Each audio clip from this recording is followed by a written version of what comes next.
Hey guys, tonight we're stepping into the wonderfully unpredictable world of medieval pranks, where practical jokes had an unfortunate tendency to end with someone losing their dignity, their fortune, or occasionally their head. So before you get comfortable, take a moment like the video and subscribe, but only if you genuinely enjoy what I do here. And let me know in the comments where you're tuning in from and what time it is for you. It's always fascinating to see who's joining us from around the world. Now, dim the lights, maybe turn on a fan for that soft background hum, and let's ease into tonight's journey together. Few places in medieval Europe were better suited for a practical joke than a noble banquet. The wine flowed generously, musicians filled the hall with lively tunes, servants hurried between endless courses, and by the time roasted boar had been followed by pies, cheese, and another round of wine that absolutely nobody needed but enthusiastically accepted anyway, even the most serious nights had relaxed. Which, as history repeatedly demonstrates, is exactly when someone decides to do something profoundly unwise. The Middle Ages had no social media, but they did have banquet halls. If you embarrassed yourself in front of 200 nobles, the news travelled across the kingdom before you had even reached home. Medieval gossip moved at the speed of a frightened horse. Imagine arriving at a neighbouring lord's castle after riding through rain, mud and roads that generously alternated between barely passable and actively trying to kill you.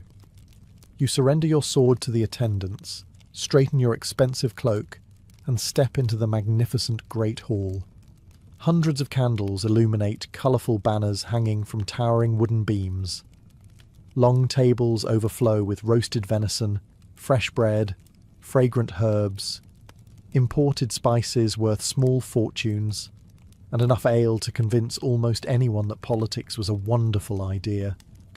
Tonight is supposed to strengthen alliances. Naturally, someone has other plans. A handful of young squires, having reached that dangerous age where confidence vastly exceeds wisdom, decide the evening could use a little entertainment.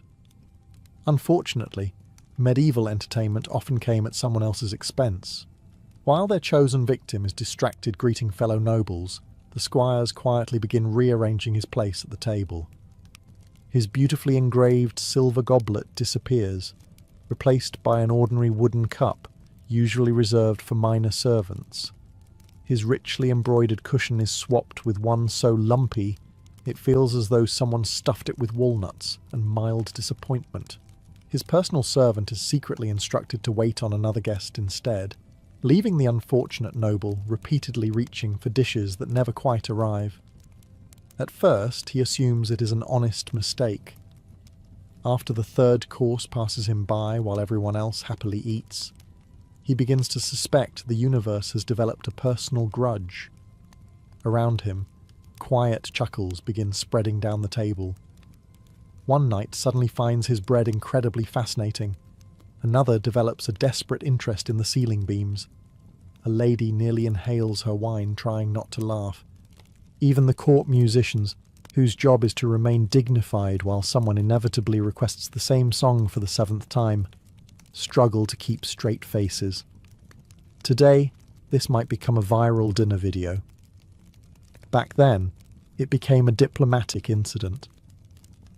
To modern eyes, changing someone's cup or seat seems harmless enough. In medieval society, however, seating arrangements were practically a language of their own. Every chair, every servant, every plate, every goblet announced exactly where you ranked in the complicated ladder of noble society. Sitting one place lower than expected wasn't just inconvenient, it suggested everyone present believed you deserved to be there.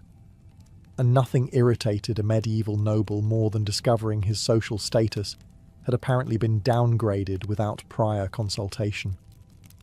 Finally, the victim notices the mismatched goblet. Then, the missing servant. Then the laughter. He slowly stands. The hall becomes so quiet you could probably hear a fly reconsidering its career choices. His face reddens, not from the wine, although that certainly isn't helping, and he demands to know who orchestrated the insult. The host immediately insists it was nothing more than youthful foolishness. The squires, who only moments earlier had been congratulating themselves on comedic brilliance, suddenly become experts in studying the flaw. Curiously, nobody volunteers to explain the joke. Apologies follow almost immediately. Unfortunately, apologies and wounded pride have never enjoyed a particularly productive relationship. Within days, angry letters travel between the two noble households. Family members insist their honour has been deliberately attacked. Friends choose sides. Every retelling makes the prank more outrageous than the last. Before long, the silver goblet has become a golden chalice. The missing servant has become an organised conspiracy, and someone is confidently claiming the entire feast had been planned solely to humiliate one man. History occasionally resembles an exaggerated fishing story. Eventually, the dispute reaches the only conclusion medieval aristocrats seemed to consider truly mature: a formal duel.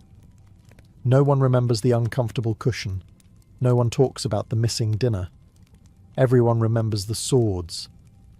It's a perfect example of medieval humour in a single story. The prank itself lasted perhaps 10 minutes. The argument lasted months, and the lesson was painfully simple.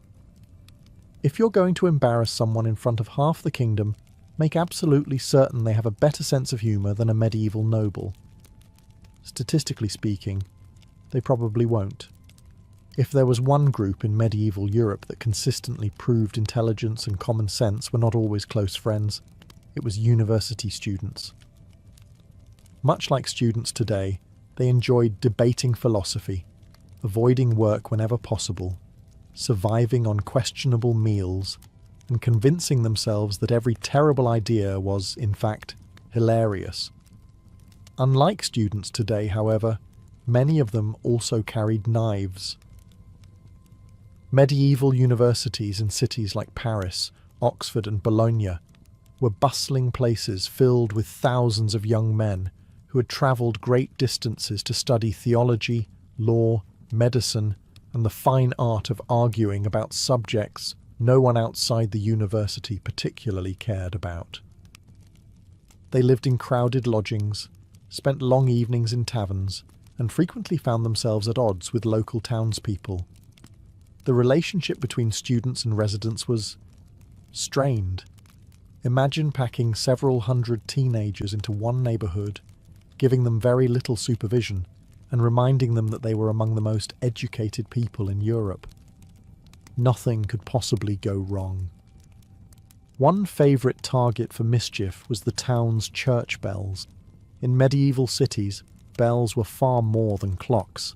They announced fires, enemy attacks, important religious services, executions, royal visits, and other emergencies. When the great bell rang unexpectedly, people didn't casually glance out the window. They ran. Late one autumn night, after far too much ale and an evening spent trying to outdo one another with increasingly foolish ideas, a handful of students slipped into a church tower. Whether they simply wanted to frighten the town or genuinely wondered what would happen next remains unclear. Either way, someone pulled the rope. The enormous bell exploded across the sleeping city. Within moments, chaos erupted. Families stumbled from their homes half-dressed. Merchants rushed outside convinced their shops were burning.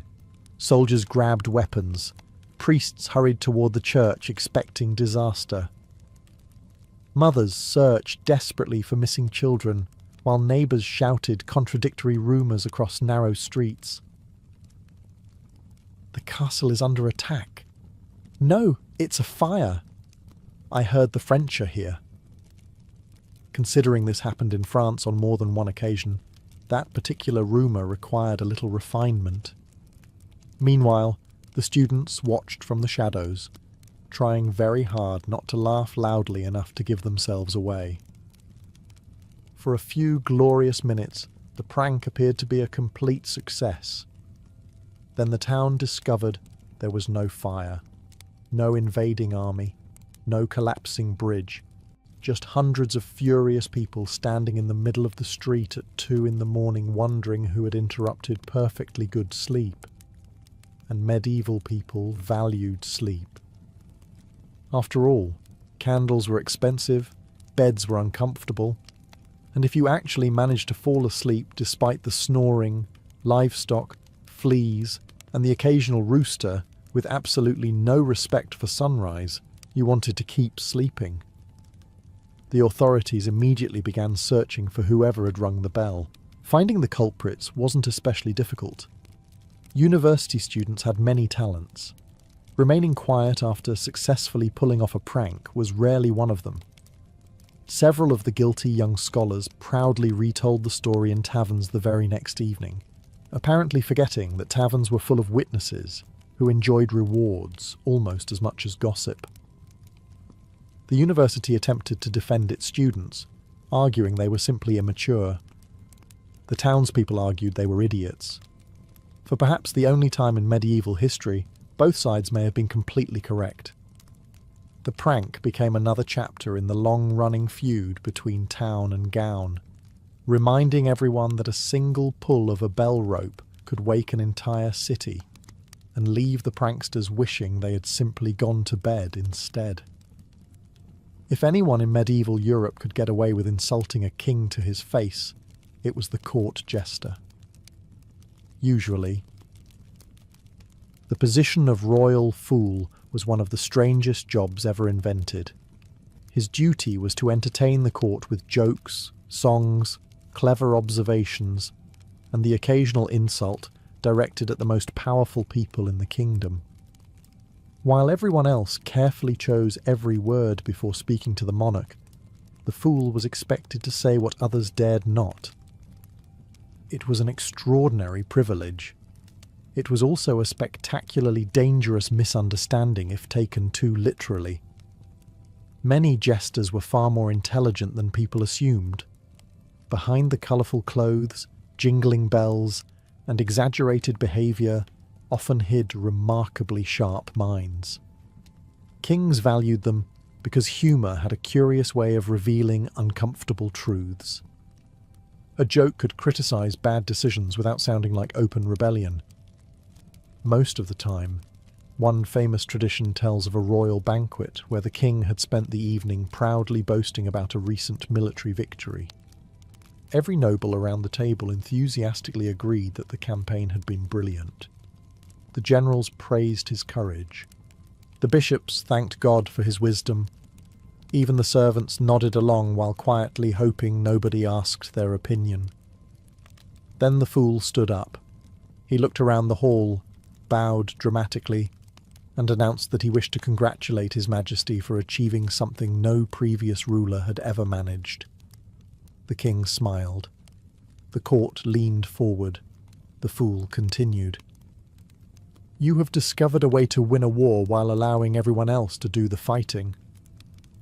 For one glorious second, absolute silence filled the hall.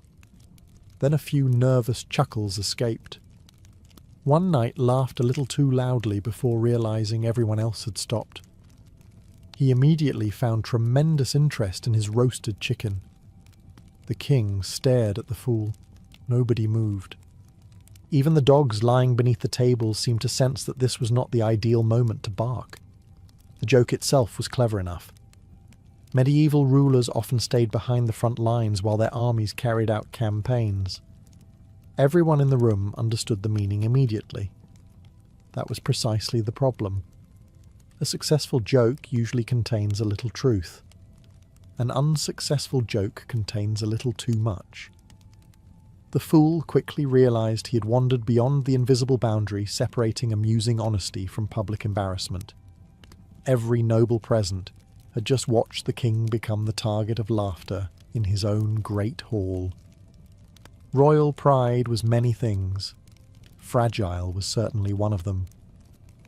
Fortunately for the jester, this particular king possessed something surprisingly rare: patience. After what felt like an entire lifetime, the monarch slowly smiled. Then he laughed. The room erupted with relieved laughter so suddenly that several guests nearly spilled their wine. One elderly baron laughed so hard he reportedly began coughing into his beard, proving once again that survival occasionally depends on timing. The king eventually pointed toward the fool. "Careful," he reportedly said. "One day your tongue will outrun even your legs." The court laughed again. The warning, however, was perfectly genuine. Not every ruler reacted with such generosity.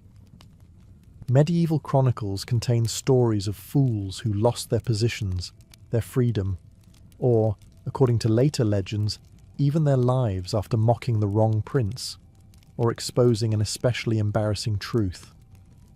Being a court jester was rather like walking across a frozen lake. As long as everyone kept laughing, the ice held. The moment it didn't, you discovered just how cold medieval justice could be. Monasteries were among the quietest places in medieval Europe. They were meant to be places of prayer, study, and peaceful reflection, where monks copied manuscripts, tended gardens, brewed ale, and occasionally spent an entire afternoon arguing over the correct way to pronounce a single Latin word. Excitement was generally discouraged, which may explain why, whenever excitement unexpectedly appeared, people paid very close attention. One spring morning, a small monastery found itself at the centre of what seemed to be a genuine miracle. It began innocently enough. A handful of young travellers passing through the region had spent the previous evening in a nearby tavern. Like many groups of young men throughout history, they reached that dangerous point where confidence had become directly proportional to the amount of ale consumed. Someone proposed a joke, someone else agreed. History has rarely benefited from those two sentences appearing together. During the night, they secretly climbed a hill overlooking the monastery and carefully arranged dozens of candles around an old wooden cross. Before dawn, when the valley was still wrapped in mist, they lit every candle. From below, the glowing cross appeared to float above the morning fog. It was a breathtaking sight. One elderly farmer spotted it first. Convinced he had witnessed a heavenly sign, he hurried to tell the monks. Soon villagers climbed the hillside to see the mysterious light for themselves. By sunrise, whispers of a miracle had spread across the countryside faster than fresh bread disappeared at a harvest festival. Pilgrims began arriving within days. Some came seeking healing. Others came searching for answers. A few simply wanted to make absolutely certain they weren't missing the biggest miracle of the century. The monastery, meanwhile, found itself completely overwhelmed. The brothers had never claimed a miracle had occurred. In fact, they repeatedly urged caution, reminding visitors that extraordinary claims required careful investigation. Unfortunately, once a good story begins travelling, catching it becomes considerably harder than releasing it. People donated food, others donated livestock. Several wealthy nobles offered generous gifts to the monastery, hoping divine favour might notice their remarkable generosity. It was, admittedly, excellent fundraising. Not intentionally, of course. The monks themselves were becoming increasingly confused. After several days, church officials arrived to investigate. Unlike excited pilgrims, bishops possessed years of experience dealing with miraculous claims. They asked careful questions, inspected the hilltop, interviewed witnesses, and generally behaved like medieval detectives, only with significantly better robes. Eventually, someone noticed melted candle wax scattered around the old cross. The mystery unravelled surprisingly quickly. The travellers who had staged the glowing display were eventually identified after one of them made the classic mistake committed by pranksters throughout history. He bragged about it. Apparently, he believed confessing the joke in a crowded tavern was safer than keeping it secret. It was not.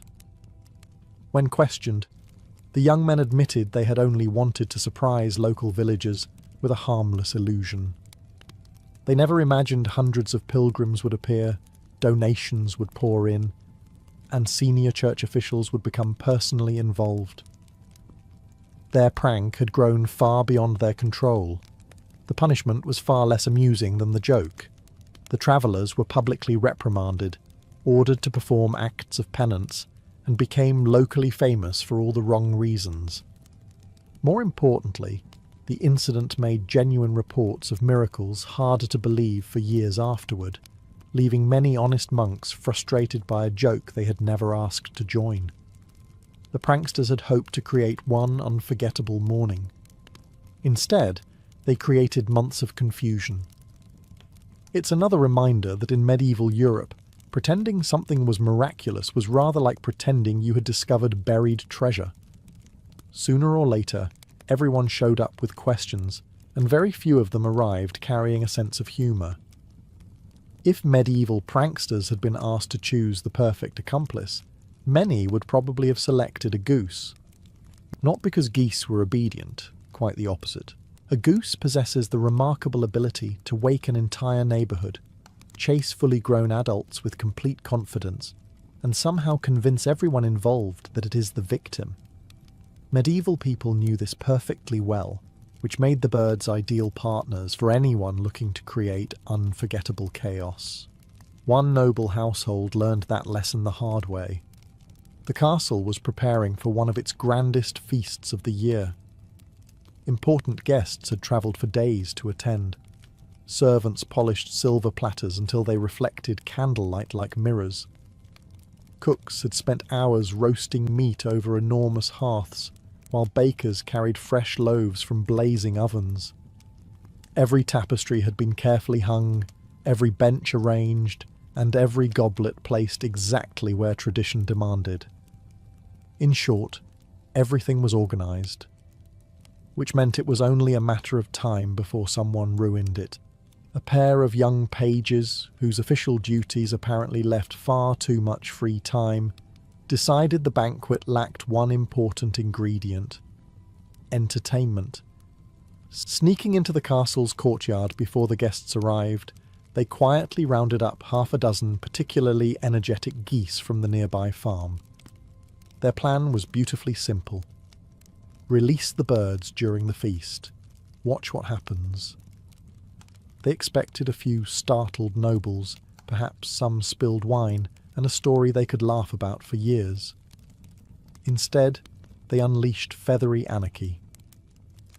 Just as musicians began performing and servants carried in the enormous roasted boar, the pages opened the basket.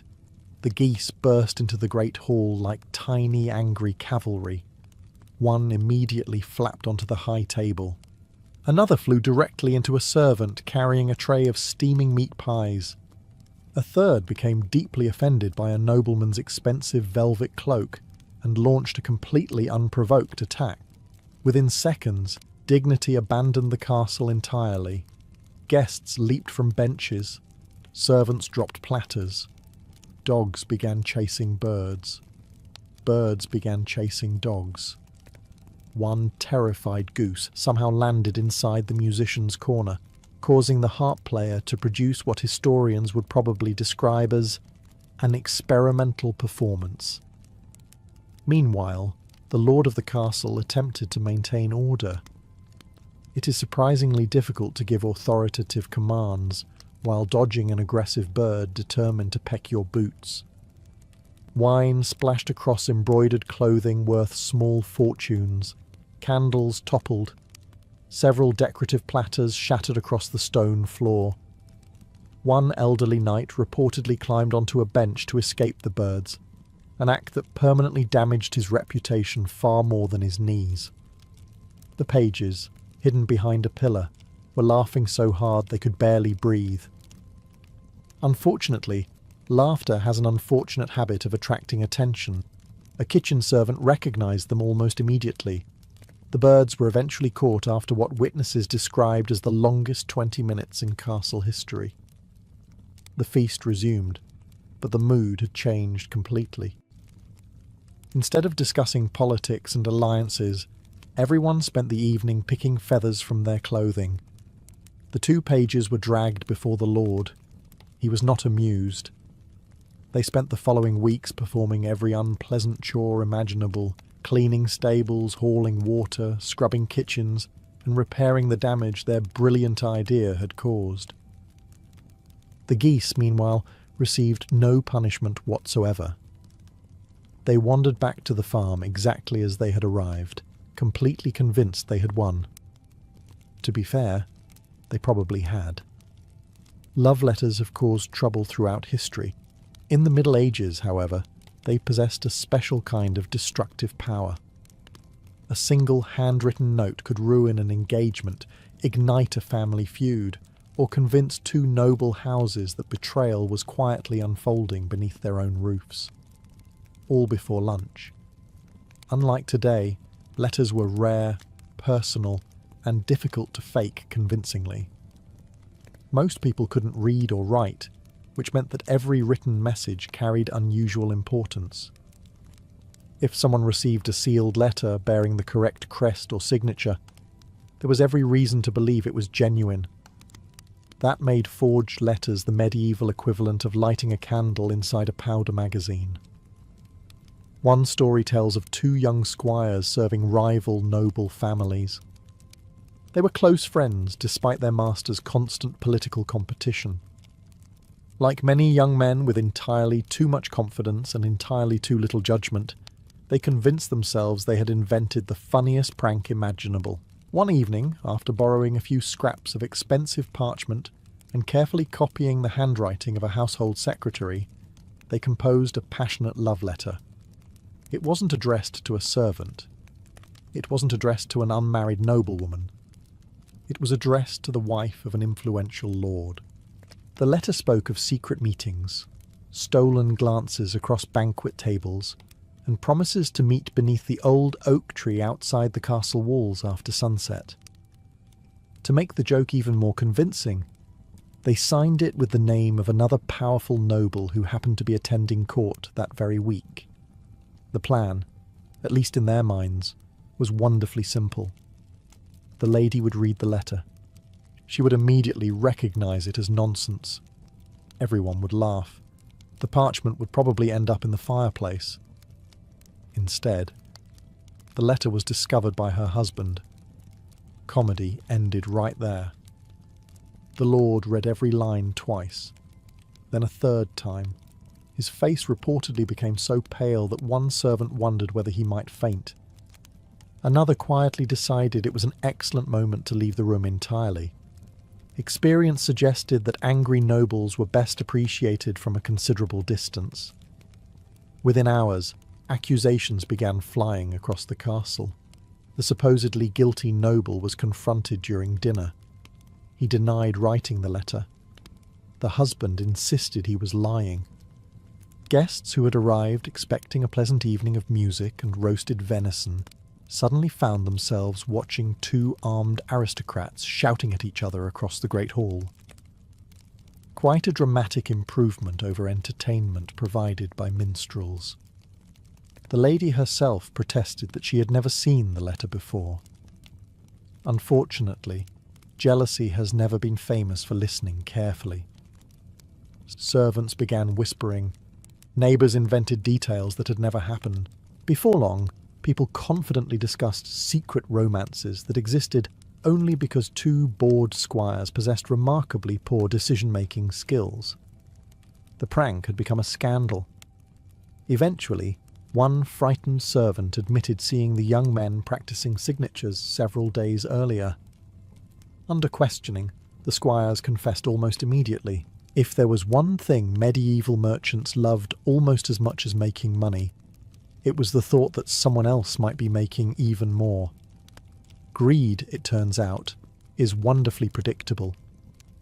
Markets across medieval Europe were noisy places where spices, cloth, livestock, wine, jewellery and rumours changed hands with astonishing speed. A clever merchant could become wealthy through patience and hard work, or through convincing everyone else to chase the wrong opportunity. One prosperous trader found himself constantly surrounded by jealous competitors. Every successful sale seemed to attract another merchant, asking suspiciously friendly questions. Where did you buy this silk? Who supplies your pepper? How are you selling wine this cheaply? These were not casual conversations. They were medieval industrial espionage. After months of watching rivals copy his every move, the merchant decided it was time for a little entertainment. One afternoon, while unloading ordinary wooden crates into his warehouse, he made sure several competing traders were watching from across the square. He lowered his voice just enough to be overheard. "Be careful," he whispered dramatically to his assistant. "If anyone discovers what's hidden underneath, we're both finished." Nothing attracts attention quite like someone pretending they don't want attention. The assistant, who had thankfully been warned about the prank beforehand, nodded nervously and glanced around as though protecting an incredible secret. Within minutes, half the marketplace was watching. The merchant then ordered the mysterious crates locked away inside a storage room. Throughout the afternoon, he made several exaggerated visits to inspect them, each time looking increasingly pleased with himself. The performance was magnificent. Unfortunately for his competitors, there was absolutely nothing inside except old pottery and sacks of onions. By sunset, the rumours had already begun. Some claimed the merchant had discovered buried Roman gold. Others insisted he had acquired priceless Eastern jewels. One particularly imaginative storyteller confidently announced the crates contained relics brought back from the Holy Land. History has always demonstrated that when facts are unavailable, imagination happily volunteers. Over the following days, rival merchants became obsessed. Several quietly hired labourers to search nearby fields for buried treasure. Others began purchasing abandoned land outside the town, convinced hidden wealth lay beneath the soil. One man reportedly spent a small fortune digging up an old vineyard after hearing a completely invented story involving ancient coins and forgotten knights. He found exactly 3 rocks, all of them disappointingly ordinary. Meanwhile, the original merchant continued selling cloth and spices while struggling not to laugh every time another wagon loaded with shovels rolled past his shop. For nearly 2 weeks, the prank remained a complete success. Then someone decided to investigate properly. A local official, curious about the growing rumours, demanded permission to inspect the mysterious warehouse. The merchant had little choice but to agree. The crates were opened. Out came cracked pottery, dusty onions, several broken farming tools. Silence filled the room. One rival merchant stared at the onions for such a long time that witnesses later claimed he looked personally betrayed by vegetables.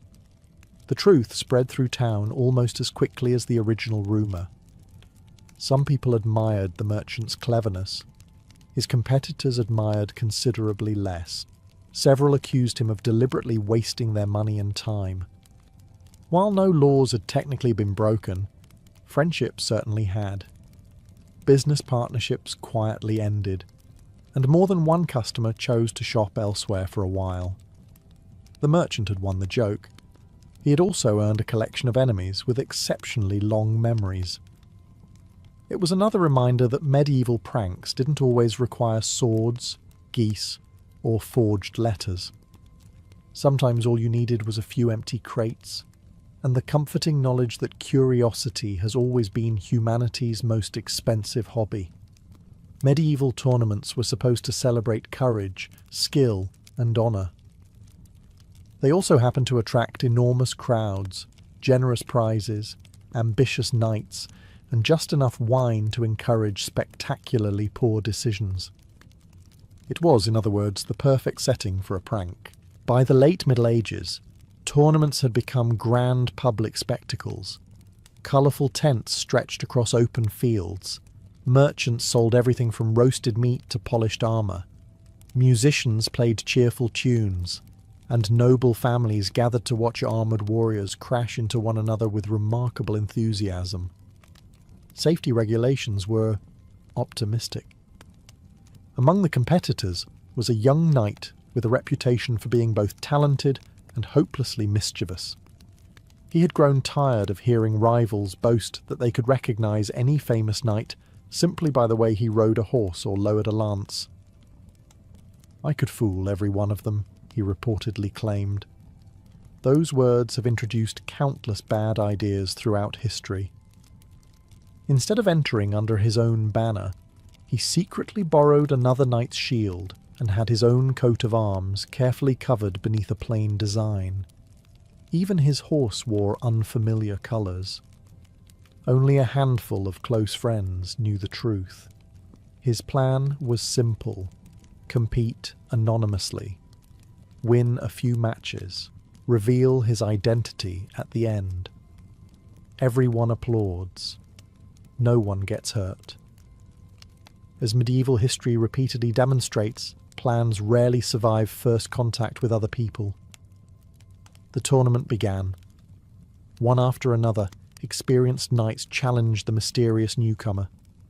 To everyone's surprise, the unknown competitor defeated several respected opponents with remarkable confidence. Almost immediately, rumours swept through the crowd. Some claimed he was a foreign champion. Others whispered that he must be a famous crusader returning from distant lands. One elderly noble confidently announced he had recognised the rider instantly. He had not. In fact, he named 3 different people before lunchtime. The mystery only made the crowd more excited. Each victory added another layer to the legend. Even the disguised knight began enjoying the attention perhaps a little too much. He bowed dramatically after each contest, refusing every question about his identity, while allowing increasingly ridiculous stories to circulate. Apparently, he had forgotten that medieval nobles disliked being fooled almost as much as they disliked losing. Trouble arrived during the final joust. The disguised knight unhorsed one of the tournament's most respected champions, sending the veteran crashing spectacularly into the dirt before hundreds of cheering spectators. The crowd erupted. The defeated knight did not. When the winner finally removed his helmet and revealed his identity, laughter spread through sections of the audience. Some applauded the clever deception. Others looked horrified. The defeated champion stood slowly, brushing dust from his expensive armour. His face suggested he was carefully considering several illegal solutions to the problem. He accused the prankster of dishonourable conduct. The disguise, he argued, had prevented competitors from properly judging their opponent. Had they known who he truly was, they would have prepared differently. Whether that was actually true hardly mattered. Honour had been bruised far more severely than anyone's body. Arguments broke out among nobles. Judges debated whether the victories should count. Friends took opposing sides. What had begun as a harmless joke about mistaken identity now threatened the reputation of the entire tournament. Eventually, officials allowed the results to stand, but publicly criticised the knight for turning a contest of honour into a comedy performance. The prankster kept his trophy. He also gained a reputation for cleverness, and for being just untrustworthy enough that many future opponents politely declined his invitations to friendly competitions. After all, once someone tricks you while wearing 80 pounds of steel, you become surprisingly interested in reading the rules very carefully. A medieval marketplace was a masterpiece of controlled chaos. Before sunrise, merchants rolled in carts filled with vegetables, smoked fish, fresh bread, barrels of ale, bolts of cloth, and cages full of chickens that had very strong opinions about being transported. By mid-morning, every inch of the square buzzed with bargaining, shouting, laughter, and the occasional argument over whether a cabbage was truly worth that much. into this carefully balanced confusion, someone introduced a pig. Not because the pig had business to conduct, because someone thought it would be funny. The culprit was a butcher's apprentice named Martin, a cheerful young man who possessed two undeniable qualities. He worked hard. He made terrible decisions whenever his friends were watching. The local market inspector had developed a reputation for being painfully strict. He measured bread loaves with wooden rulers, inspected scales twice a day, fined merchants for blocking walkways, and seemed personally offended whenever anyone smiled before noon. Naturally, nobody liked him. So Martin decided to improve everyone's morning. His plan was beautifully simple. Borrow one of the butcher's largest pigs, release it just as the inspector began his daily rounds, watch the chaos. The pig, however, had clearly prepared its own strategy. The moment Martin untied the rope, the animal sprinted into the crowded marketplace with astonishing speed. It darted between vegetable stalls, squeezed beneath wagons, and barreled directly through a display of apples. The apples flew everywhere. Children cheered. The fruit seller did not. The inspector spun around just in time to see nearly 50 apples rolling across the square like tiny wooden wheels. Before he could react, the pig charged between his legs. The poor man landed flat on his back. The crowd froze. Then someone laughed, then another. Within seconds, the entire marketplace echoed with laughter as the inspector struggled to stand while chasing a pig that appeared to consider the entire event excellent exercise. The chase grew increasingly ridiculous. A baker abandoned his oven to block one street. The pig ignored him completely. A fishmonger attempted to corner the animal with two large baskets. The pig chose violence. Fish scattered across the cobblestones. Several cats immediately declared this the greatest day of their lives. Meanwhile, Martin had stopped laughing. The pig was no longer following any recognizable pattern. Instead, it discovered the cloth merchants. One expensive fabric stand collapsed, then another. Brightly dyed wool landed in muddy puddles.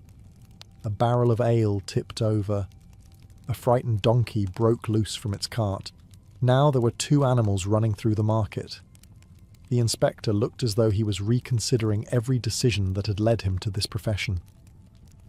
After nearly half an hour, the pig was finally captured by three exhausted farmers using ropes, remarkable teamwork, and what one witness later described as language unsuitable for church. Silence gradually returned. Then everyone began counting the damage. Broken stalls, ruined cloth, crushed vegetables, spilled ale, missing chickens. To this day, no one seems entirely certain where the chickens went. Martin confessed almost immediately, mainly because several hundred people had watched him release the pig. His punishment was swift. For weeks afterward, he worked without pay repairing damaged stalls, compensating angry merchants, and cleaning the marketplace every morning before sunrise. Ironically, he spent much of that time chasing the very same pig around the butcher's yard. The animal never seemed to recognize him, or perhaps it did. Either way, it always looked suspiciously pleased to see him. There were few people in medieval Europe more trusted than a royal messenger. When one rode through the gates carrying the king's seal, people paid attention. Castles opened their doors. Town officials gathered immediately. Orders were read aloud without delay. After all, ignoring a genuine command from the crown could end a career, or, depending on the king, end considerably more than that, which is exactly why pretending to be one was an exceptionally terrible idea. The prank began with a young nobleman named Hugh, who had developed a reputation for clever jokes and an unfortunate inability to recognize when one had gone far enough. His closest friend insisted they could fool the nearby town for an afternoon. "We'll deliver one ridiculous order," Hugh laughed. They'll realise it's nonsense. Everyone will laugh. History once again declined the invitation. Borrowing an old riding cloak, a borrowed horse, and a wax seal that looked just convincing enough from a distance, Hugh galloped toward the market town shortly after sunrise.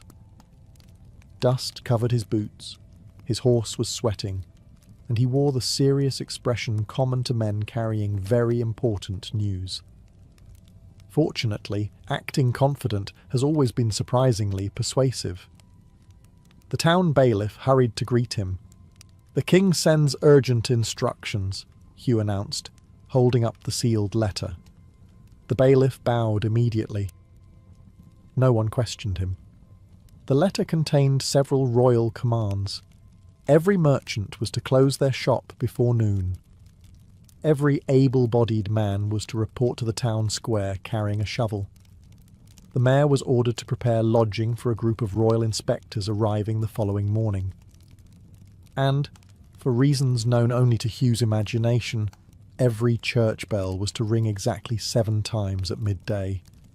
The officials wasted no time. Messengers sprinted through the streets announcing the orders. Shopkeepers reluctantly closed profitable businesses. Labourers abandoned construction projects. Farmers left their fields. Within 2 hours, hundreds of confused townspeople stood in the square, holding shovels and staring at one another. Nobody knew why. Nobody wanted to be the first person to question the king. Meanwhile, the mayor desperately prepared for distinguished visitors who did not exist. Beds were cleaned, food was purchased, extra barrels of ale were delivered. The local baker worked through the afternoon, producing enough bread to feed guests who were, at that very moment, enjoying the remarkable experience of not existing. Then came the bells. 7 loud rings echoed across the valley. People looked around expectantly. Nothing happened. No inspectors arrived. No royal escort appeared. No explanation followed. The confusion slowly transformed into suspicion. The mayor carefully examined the letter once more. Something seemed slightly unusual. The handwriting looked unfamiliar. The royal seal wasn't quite right. The wording sounded oddly informal for official business. One sentence even ended with what appeared to be an ink blot, shaped suspiciously like a chicken. Royal scribes generally maintained higher standards. A real royal messenger happened to arrive the following day, carrying completely unrelated correspondence. When shown the mysterious letter, he needed only a few seconds before shaking his head. "The king," he said calmly, "has absolutely no interest in your shovels." The truth spread quickly. Hugh's identity wasn't difficult to discover. Too many people had seen him arrive, and one stable boy happily remembered lending him the horse, in exchange for a promise that something funny was about to happen. The authorities were considerably less amused. Hugh was fined heavily, publicly reprimanded, and ordered to reimburse the town for the unnecessary expenses caused by his little performance. The mayor never forgave him. Neither did the baker, who spent 3 days trying to sell enough extra bread to avoid feeding half the county for free. The prank had lasted a single afternoon. The embarrassment lingered for years. It became a useful lesson throughout the region. Pretending to speak for the king was rather like borrowing the crown itself. It might fit for a moment, but eventually someone would notice it wasn't yours. Life inside a medieval monastery followed an almost perfectly predictable rhythm. The bells rang. The monks prayed. They worked in the gardens, copied manuscripts, brewed ale, tended vineyards, cared for travellers, prayed again, ate simple meals, prayed yet again, and somehow still found time for more praying before finally going to bed. Excitement was generally discouraged, which perhaps explains why, whenever something unusual happened, everyone noticed immediately. One monastery, famous for producing excellent wine from its hillside vineyards, was preparing for the feast day of a beloved saint. Unlike ordinary meals, feast days allowed the brothers to enjoy better food, fresh bread, roasted fish, and perhaps most importantly, generous cups of their own carefully crafted wine. After months of discipline, everyone looked forward to it. One younger monk, Brother Thomas, believed the celebration had become too enthusiastic. Several older brothers seemed considerably more interested in the wine than in the saint. Thomas decided they needed a gentle lesson in moderation. Unfortunately, he also believed the best way to teach that lesson was through a prank. Late the evening before the feast, while the monastery slept, Thomas quietly rolled several barrels of wine out of the cellar and hid them inside an unused storage building behind the orchard. His plan was beautifully simple. The cellar would appear empty. The brothers would assume the wine had been stolen. Everyone would briefly panic. Then Thomas would reveal the barrels before dinner. Everyone would laugh and perhaps appreciate their blessings a little more. It was, admittedly, an optimistic plan. The following morning, the cellar keeper descended the stone steps carrying a lantern. A few moments later, horrified shouting echoed through the monastery. "The wine is gone!" Within minutes, nearly every monk crowded into the cellar. The shelves stood empty. The barrels had vanished. Silence filled the room. This was no ordinary inconvenience. Wine represented months of work, planting vines, tending grapes, harvesting, pressing, fermenting, storing, and praying that everything had gone according to God's plan rather than the weather's. One elderly monk crossed himself. Another looked ready to cry. The abbot immediately ordered the gates closed. No one was to leave. The brothers searched every building, questioned every servant, and even inspected wagon tracks outside the monastery walls. Suspicion spread with astonishing speed. Had thieves entered during the night? Had a local lord stolen the barrels? One nervous novice quietly wondered whether the devil himself had developed a taste for monastery wine. The older monks assured him that if Satan wanted to tempt them, he would probably begin with something stronger. Meanwhile, Brother Thomas watched the investigation grow larger every hour. This was no longer amusing. Travellers who had planned to attend the feast arrived only to discover anxious monks searching bushes instead of preparing lunch. Local villagers soon heard rumours that robbers were attacking monasteries throughout the region. The story spread remarkably fast. By afternoon, even nearby estates had begun warning servants to guard their own food supplies. Thomas finally realised his small joke had somehow become a regional crime investigation. His conscience gave up before the search party did.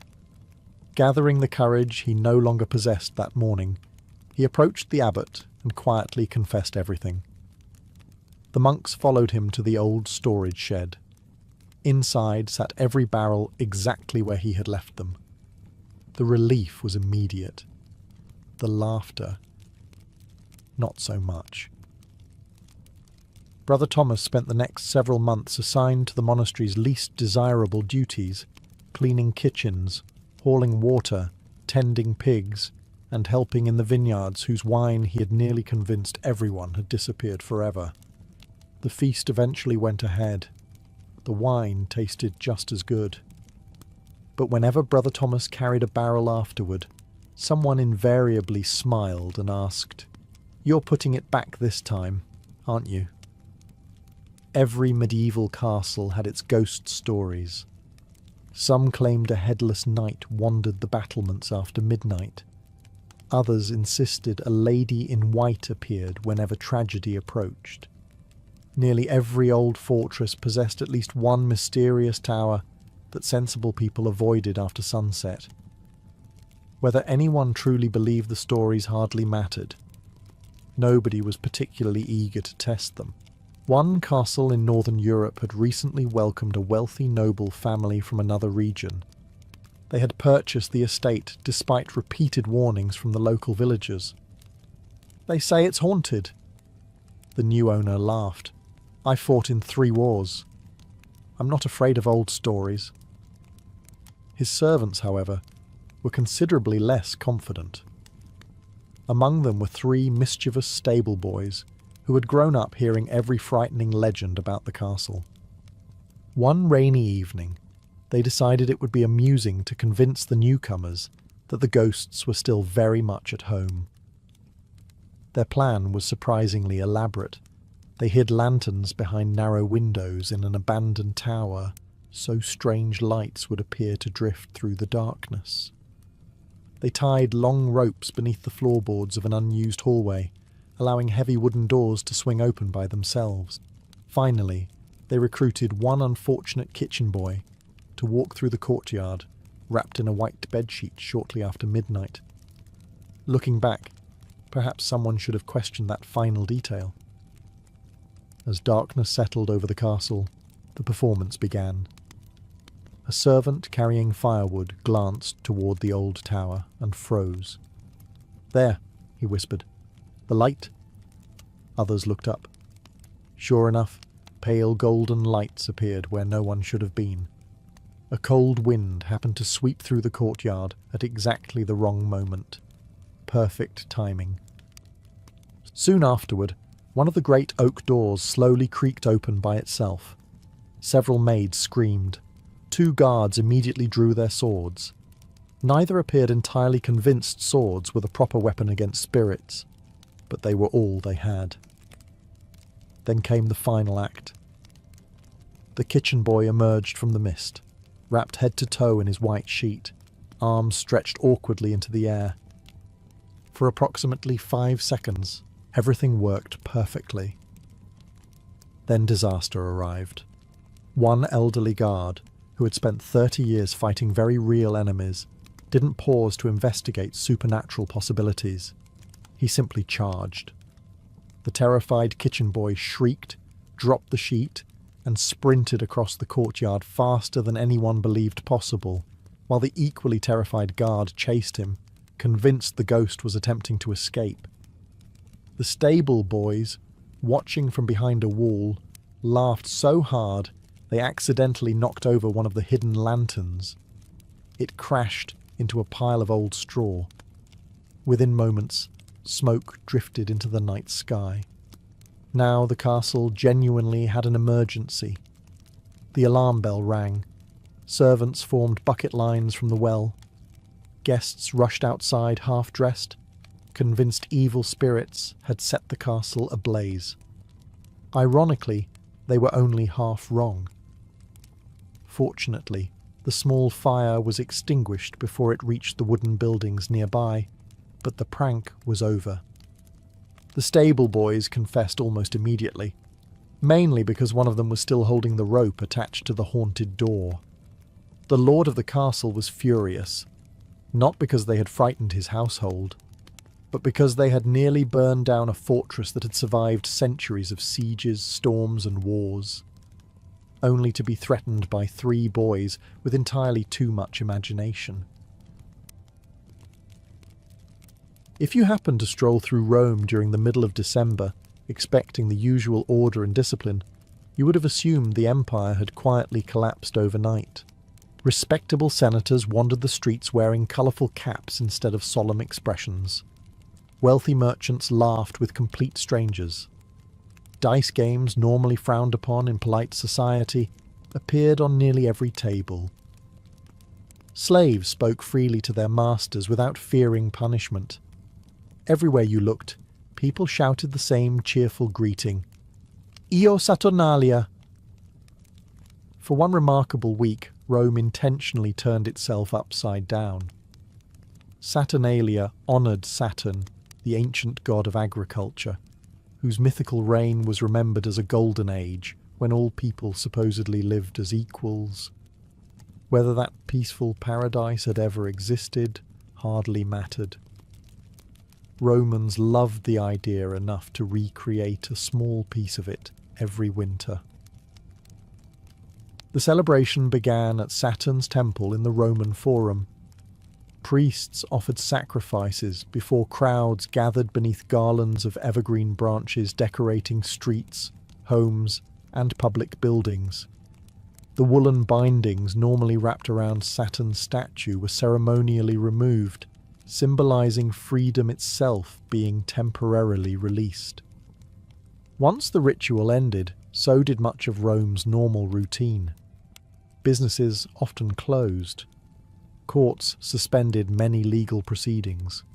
Schools dismissed their students, who probably considered this proof that the gods occasionally made sensible decisions. Government officials delayed serious business whenever possible, because convincing people to focus on taxes while they were exchanging presents and drinking wine was usually an impossible task. Perhaps the most famous tradition took place inside Roman households. Masters and slaves exchanged roles, at least symbolically. In many homes, wealthy citizens prepared meals and served their own household servants at dinner. Slaves were encouraged to joke openly, speak their minds, and enjoy luxuries normally reserved for their social superiors. No one truly believed Roman society had become equal for a week, but the ritual served as a pressure valve, allowing tensions to ease before everyday hierarchy returned. The dinner tables themselves became extraordinary scenes of abundance. Roast pork, fresh bread, olives, cheeses, figs, honey cakes, nuts, and endless cups of wine covered every available surface. Families invited neighbours, friends arrived unexpectedly, musicians wandered from house to house, and laughter drifted into narrow streets illuminated by hundreds of oil lamps and flickering torches. Gift-giving formed another beloved custom.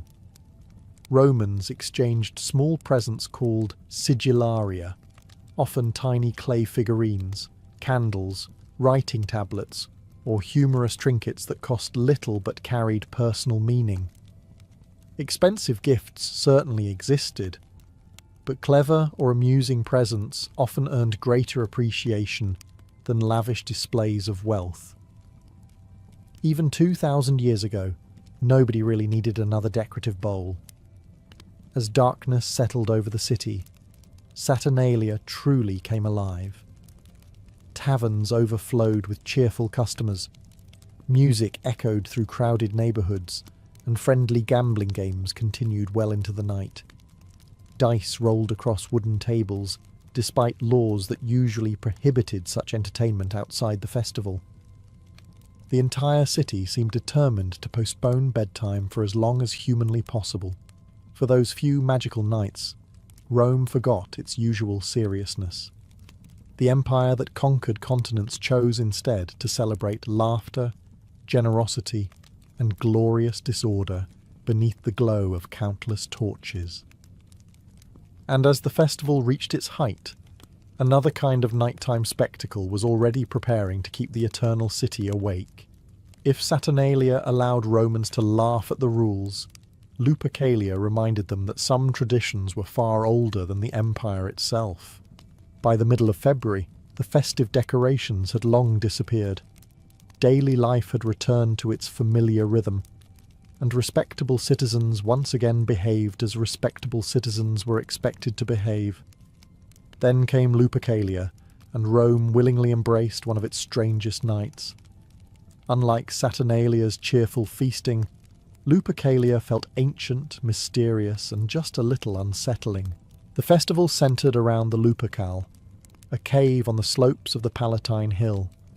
According to Roman legend, this was where the she-wolf had nursed Romulus and Remus after they were abandoned as infants. Without that wolf, there would have been no founders. Without the founders, there would have been no Rome. So every year, the city returned to the place where its story supposedly began. Before dawn, crowds gathered outside the sacred site while priests known as the Luperci prepared for the ceremony. They sacrificed goats, symbols of fertility, and a dog representing protection for the flocks. To modern eyes, it sounds like an unusual combination. To the Romans, it represented prosperity, purification, and survival. Ancient religion rarely concerned itself with appearing sensible 20 centuries later. After the sacrifices, the priests touched the foreheads of two young noblemen with a knife stained in sacrificial blood, before wiping it away with wool dipped in milk. The young men were then expected to laugh immediately. No one fully agrees why. Some ancient writers believed it symbolized moving from death to life, while others admitted they were not entirely sure either. Even the Romans occasionally participated in traditions simply because their ancestors had always done so. The priests then cut strips of goatskin into narrow thongs called februa. Wearing little more than these skins around their waists, they burst from the cave and began running through the streets surrounding the Palatine. Citizens packed every corner of the route. Vendors sold bread, roasted chestnuts, wine, and sweet cakes, while children climbed walls for a better view. The excitement spread quickly through the city, and before long thousands followed the runners carrying torches that turned the evening streets into rivers of flickering light. Women often stepped forward willingly, extending their hands or backs to receive a gentle strike from the goatskin strips.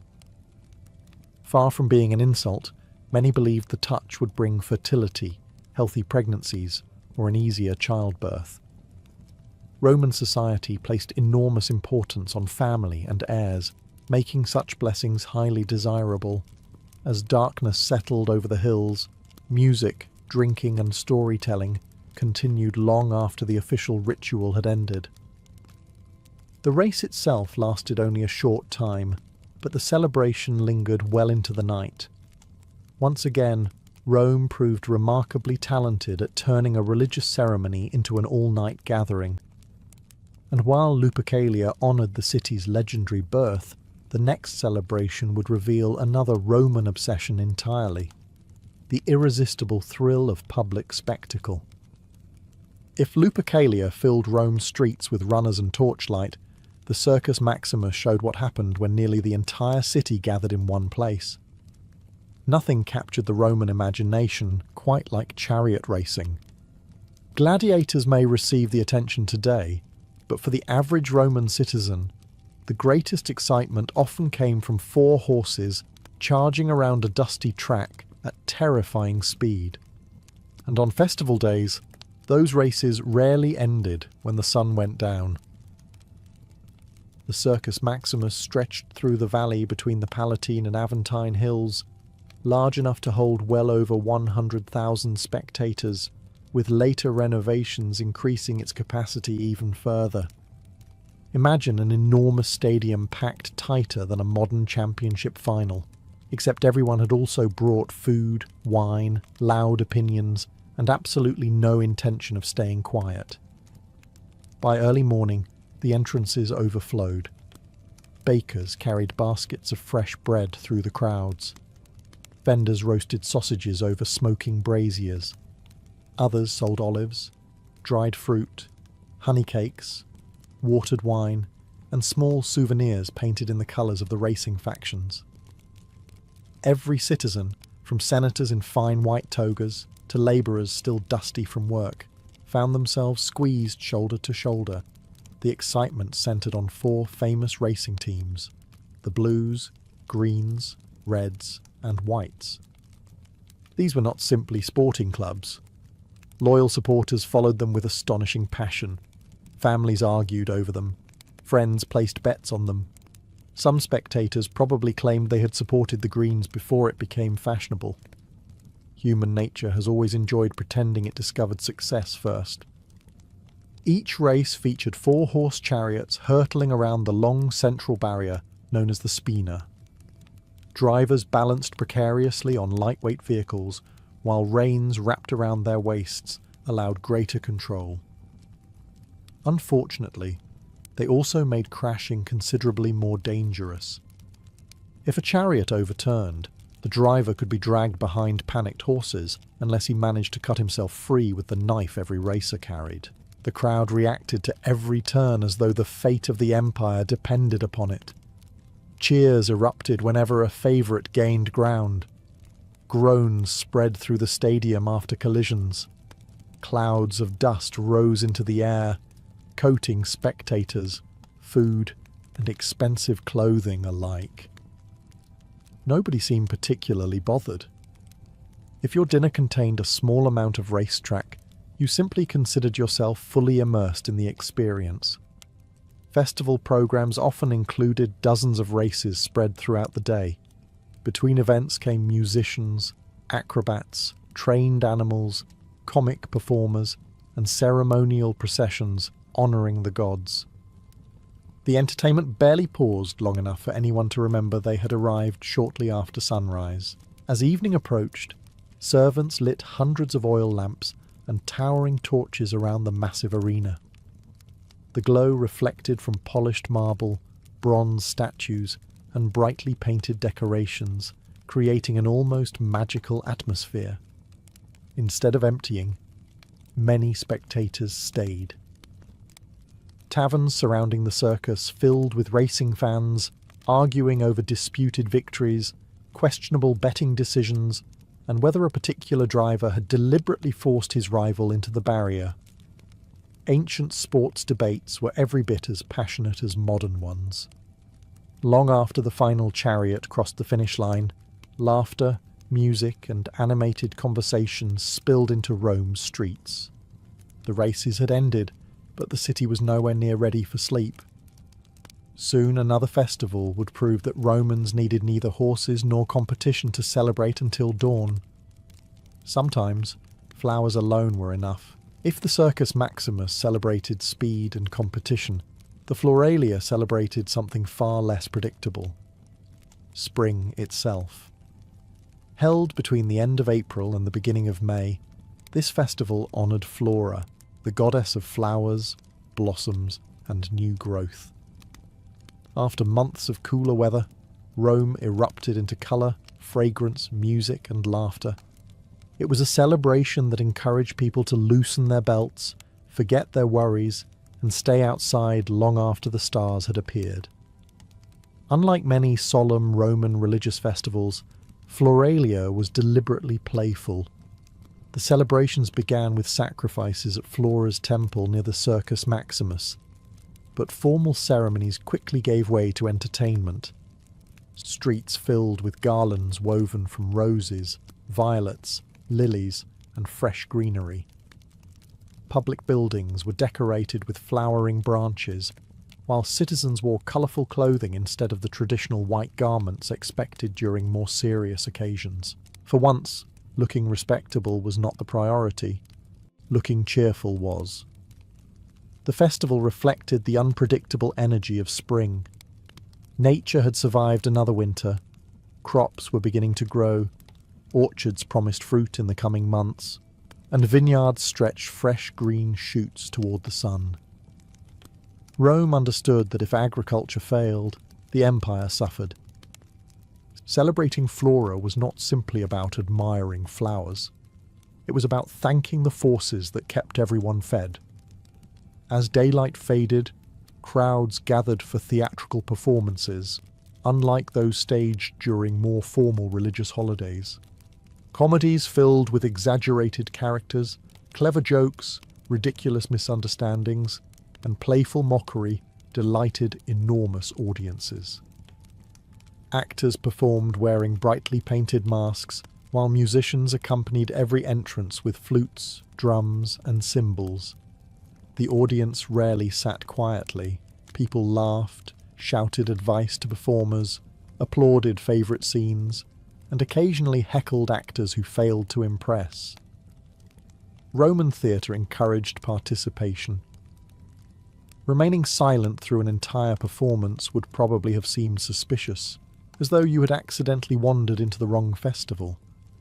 Animal displays also became part of the celebration.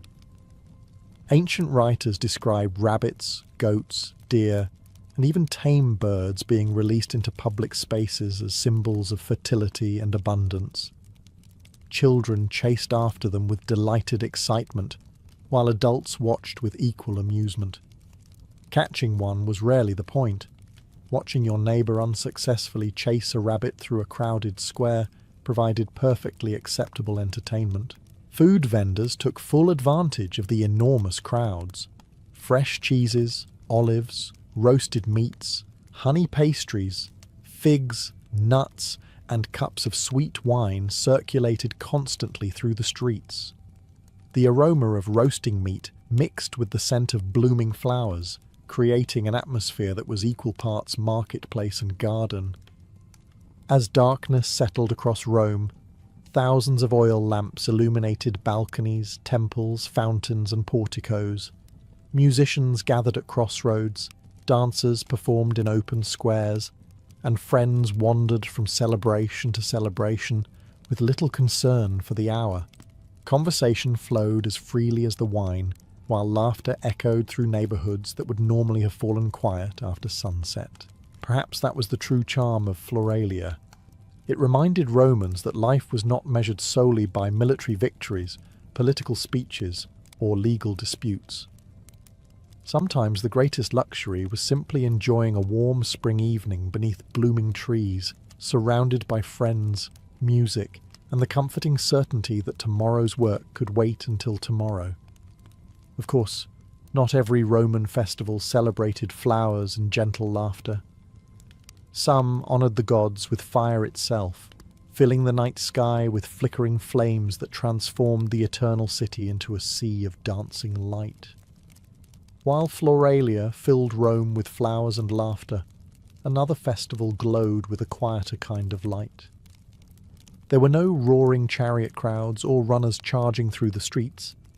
Instead, Romans gathered around something they believed was even more important than entertainment: a single sacred flame that was never supposed to die.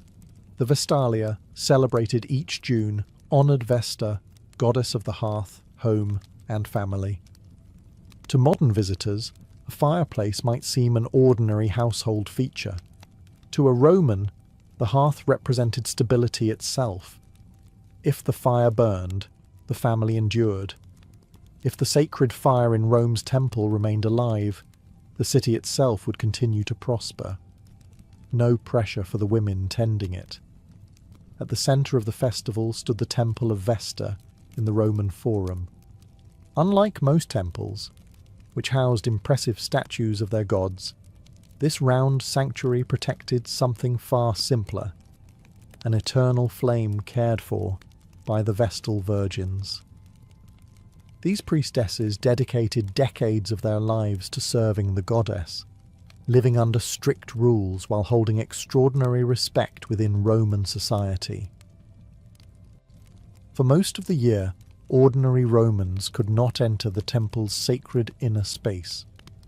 During Vestalia, however, its doors opened to married women who arrived barefoot carrying offerings for the goddess. They brought fresh bread, cakes baked from the season's first grain, flowers and prayers for healthy families and peaceful homes. The streets leading toward the forum remained crowded throughout the day. Bakers considered the festival especially important because flour and bread depended upon the household hearth. Mills were decorated with garlands of flowers, while donkeys that normally spent their days grinding grain received an unexpected holiday.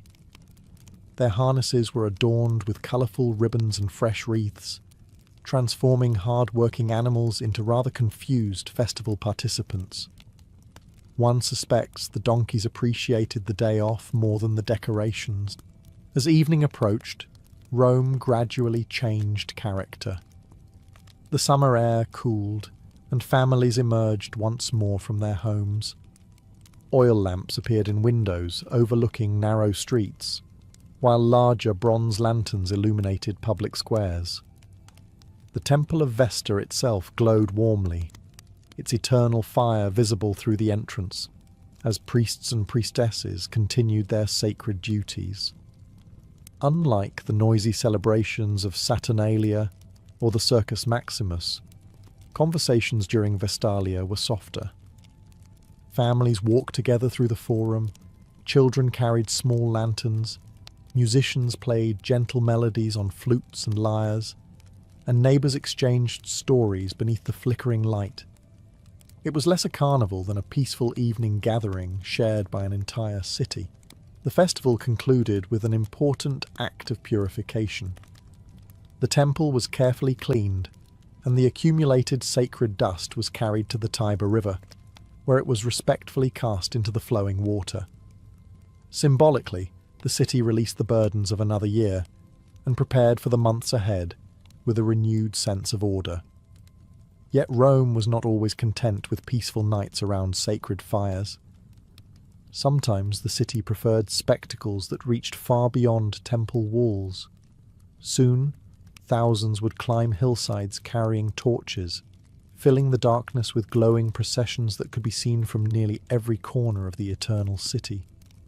If the Vestalia offered gentle pools of firelight around the sacred hearth, other Roman celebrations turned the entire city into a river of flames.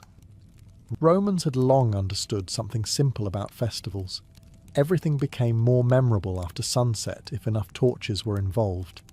And fortunately for them, they had plenty of torches. Throughout the year, several religious festivals included nighttime processions that wound through Rome's streets. Priests, musicians, magistrates, citizens, and entire families walked together carrying blazing pine torches or bronze oil lamps.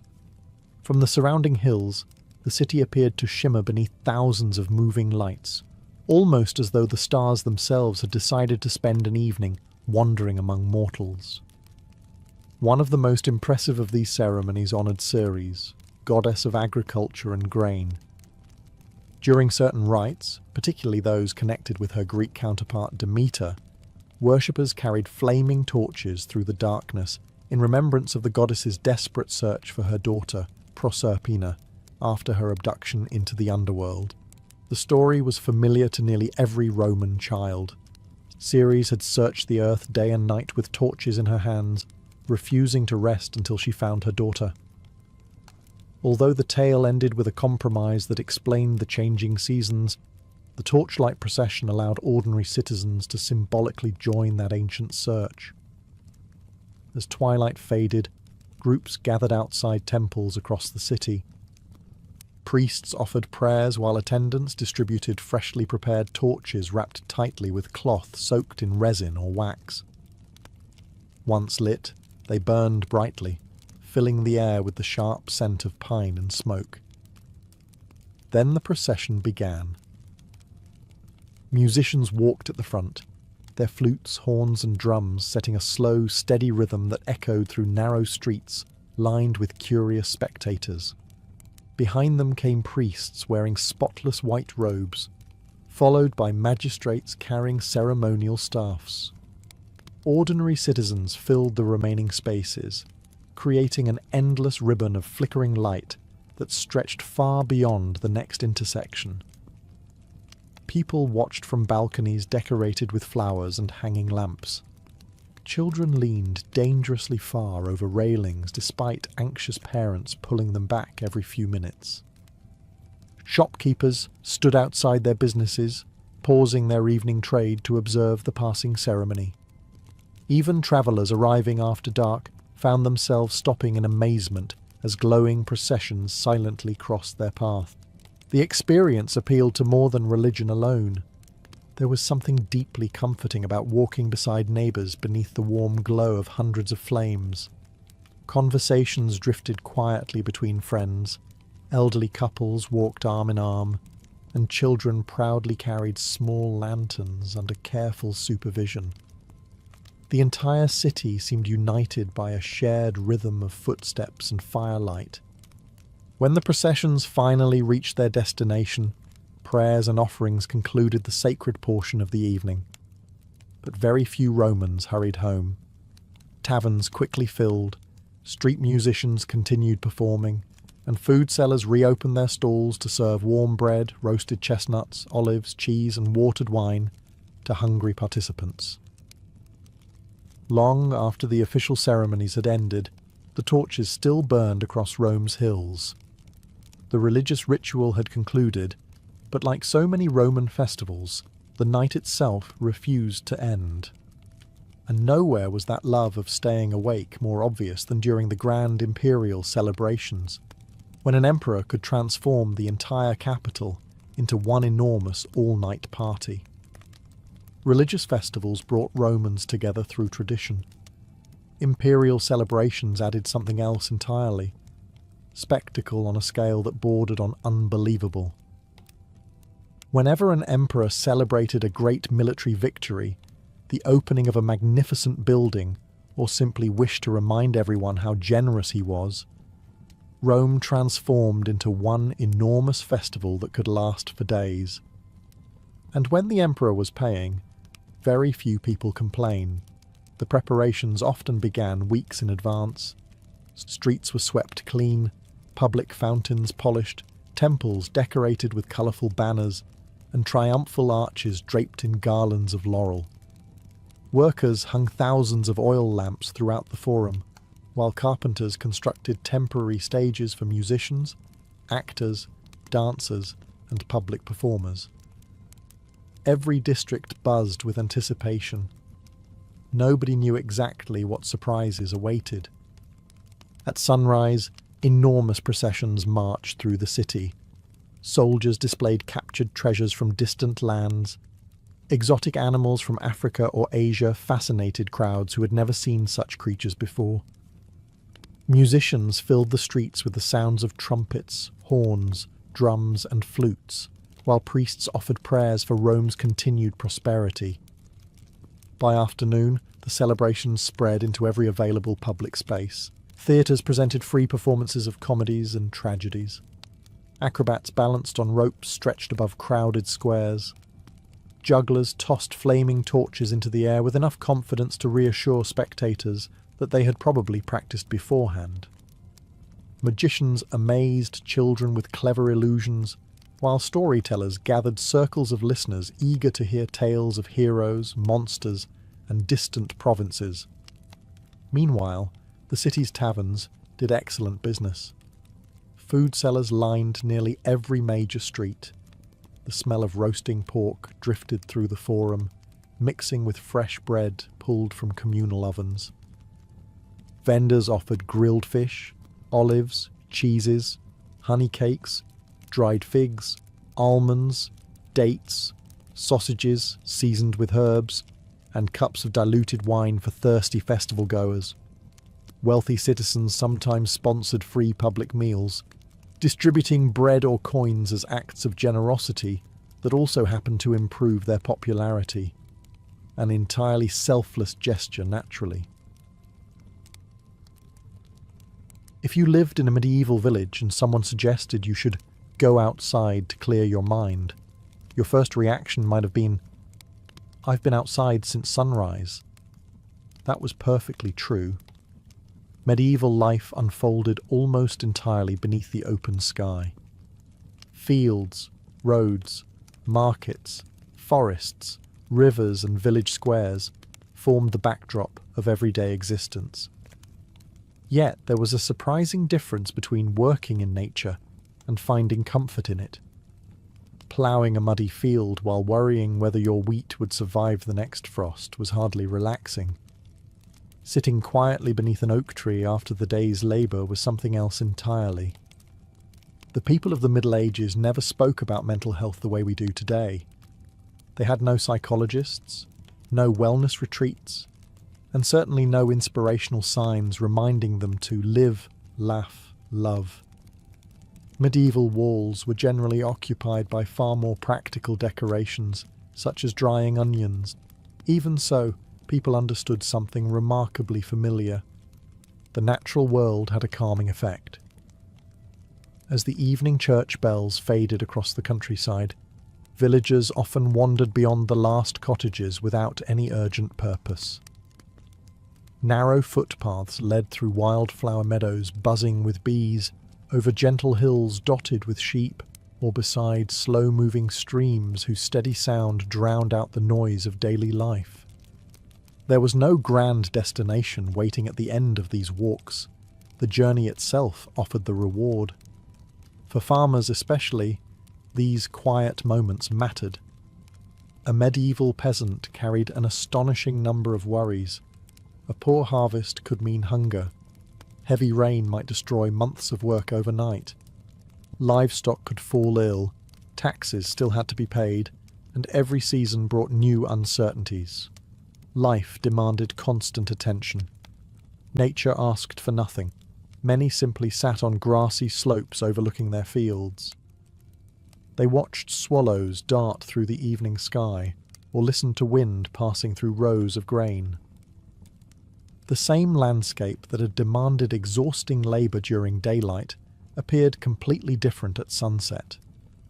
Colours softened, birds replaced the clatter of carts, and even familiar places felt strangely peaceful beneath the golden light.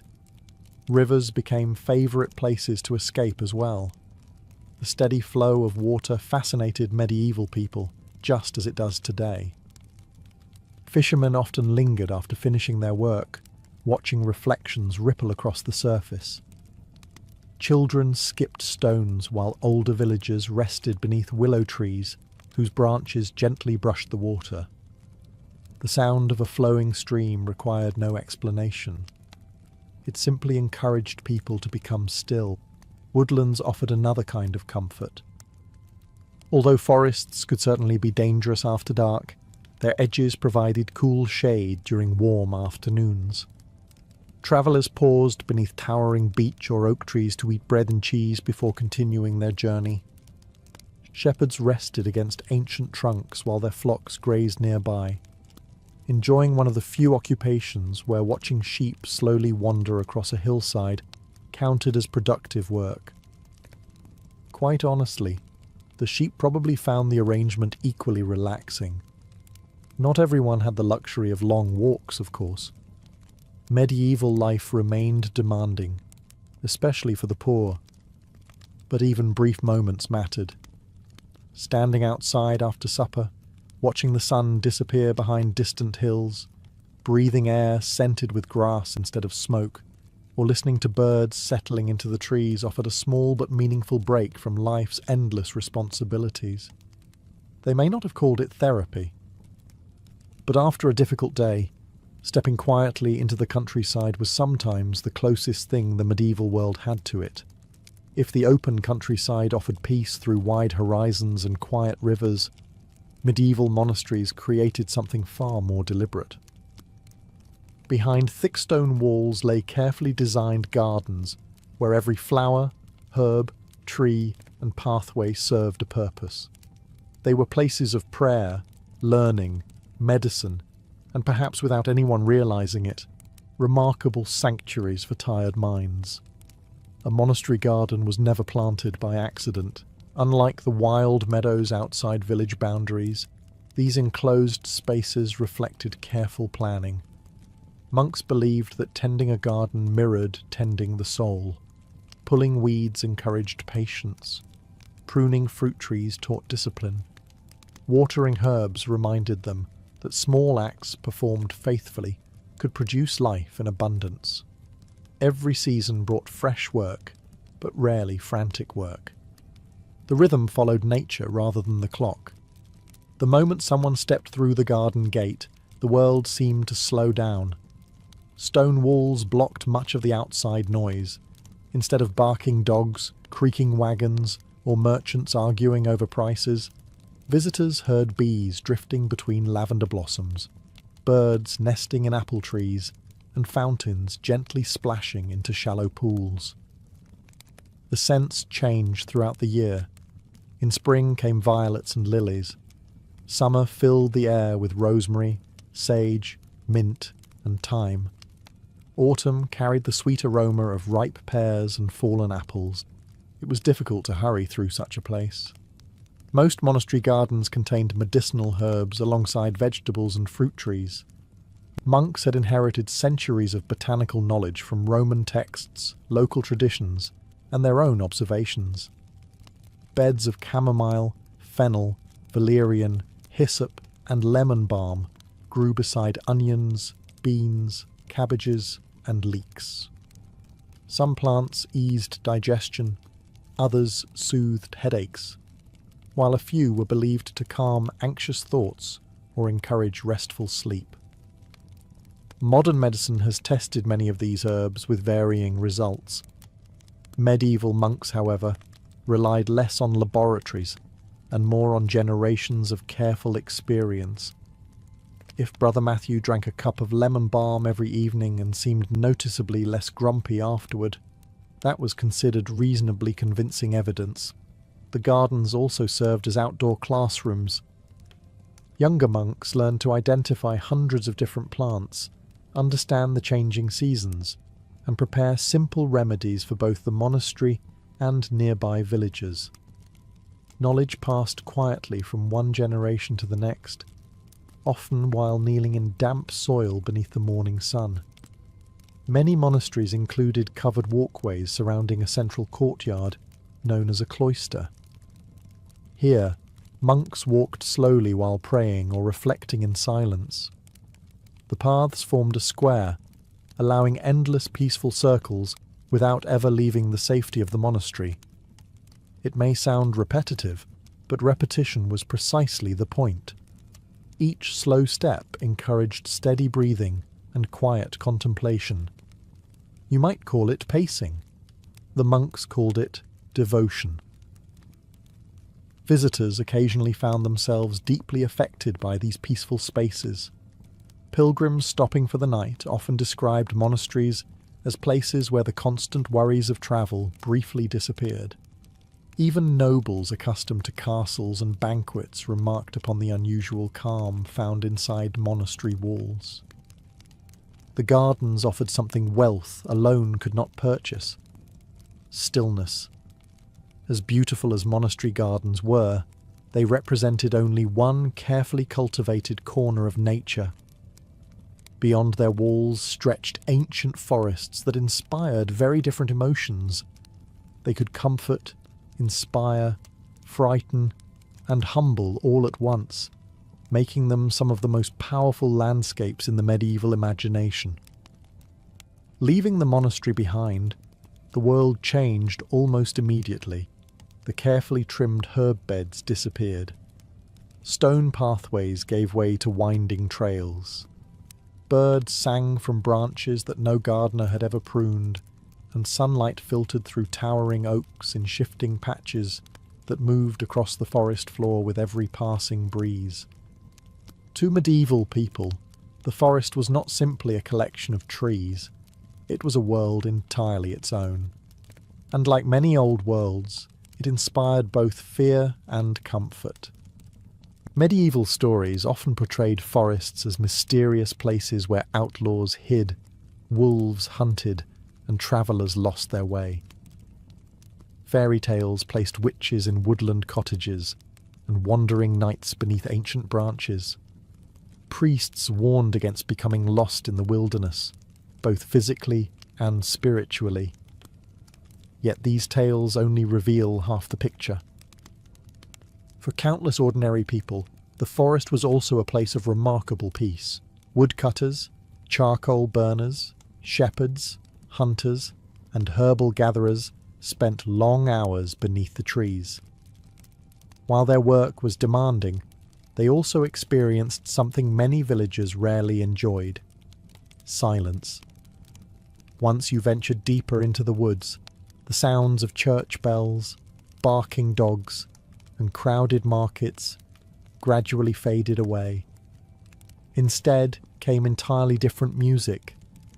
Leaves rustled high overhead as the wind passed through the canopy. Woodpeckers tapped patiently against old trunks.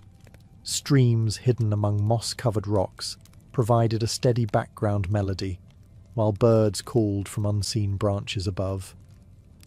Even the occasional crack of a fallen twig reminded visitors that the forest was alive with creatures rarely seen, but constantly present. Modern scientists often speak about the calming effects of natural soundscapes. Medieval people never studied such ideas, but they certainly experienced them. Many paused simply to listen. The changing light added to the forest's peaceful atmosphere. Unlike open fields where the sun beat down relentlessly during summer, woodland paths remained pleasantly cool.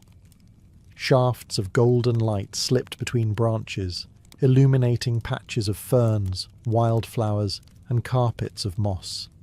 Every few steps revealed a slightly different scene, as though nature quietly rearranged its artwork while no one was looking.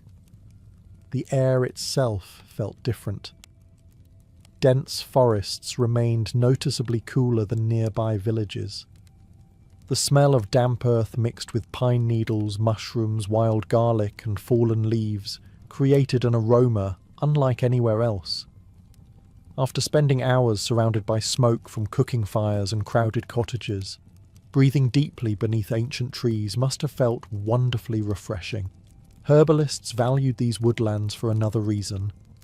Forests provided countless medicinal plants difficult to find elsewhere.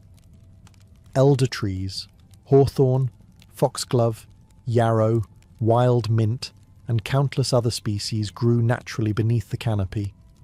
Experienced gatherers walked slowly, observing every patch of ground with remarkable patience. Gathering herbs was rarely rushed. Careful observation mattered more than speed. Perhaps that slow pace became part of the healing. Even nobles sought comfort beneath the trees. Hunting expeditions often included long pauses where riders rested beside streams or beneath enormous oaks while servants prepared meals. Not every moment in the forest involved chasing deer across the countryside. Sometimes people simply admired the landscape stretching quietly around them. The medieval forest demanded respect rather than conquest. It reminded every visitor that they occupied only a small place within a much older world. Among trees that had stood for centuries, human worries could briefly seem much smaller than they had back in the village. And if the forests offered deep shade and thoughtful silence, the rivers that flowed from them offered something equally soothing: the endless comfort of moving water. If the forests invited medieval people to slow their footsteps, rivers encouraged them to slow their thoughts. Long before anyone spoke about mindfulness or relaxation techniques, people discovered that sitting beside moving water had a curious effect. Worries rarely disappeared entirely, but they often seemed to drift downstream for a little while. Medieval men and women may never have explained why they felt calmer beside a river, yet they returned to those places again and again.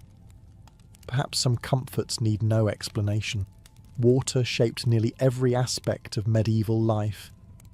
Rivers provided drinking water, powered mills, carried merchants and pilgrims, supplied fish for the table, and connected distant towns through winding waterways.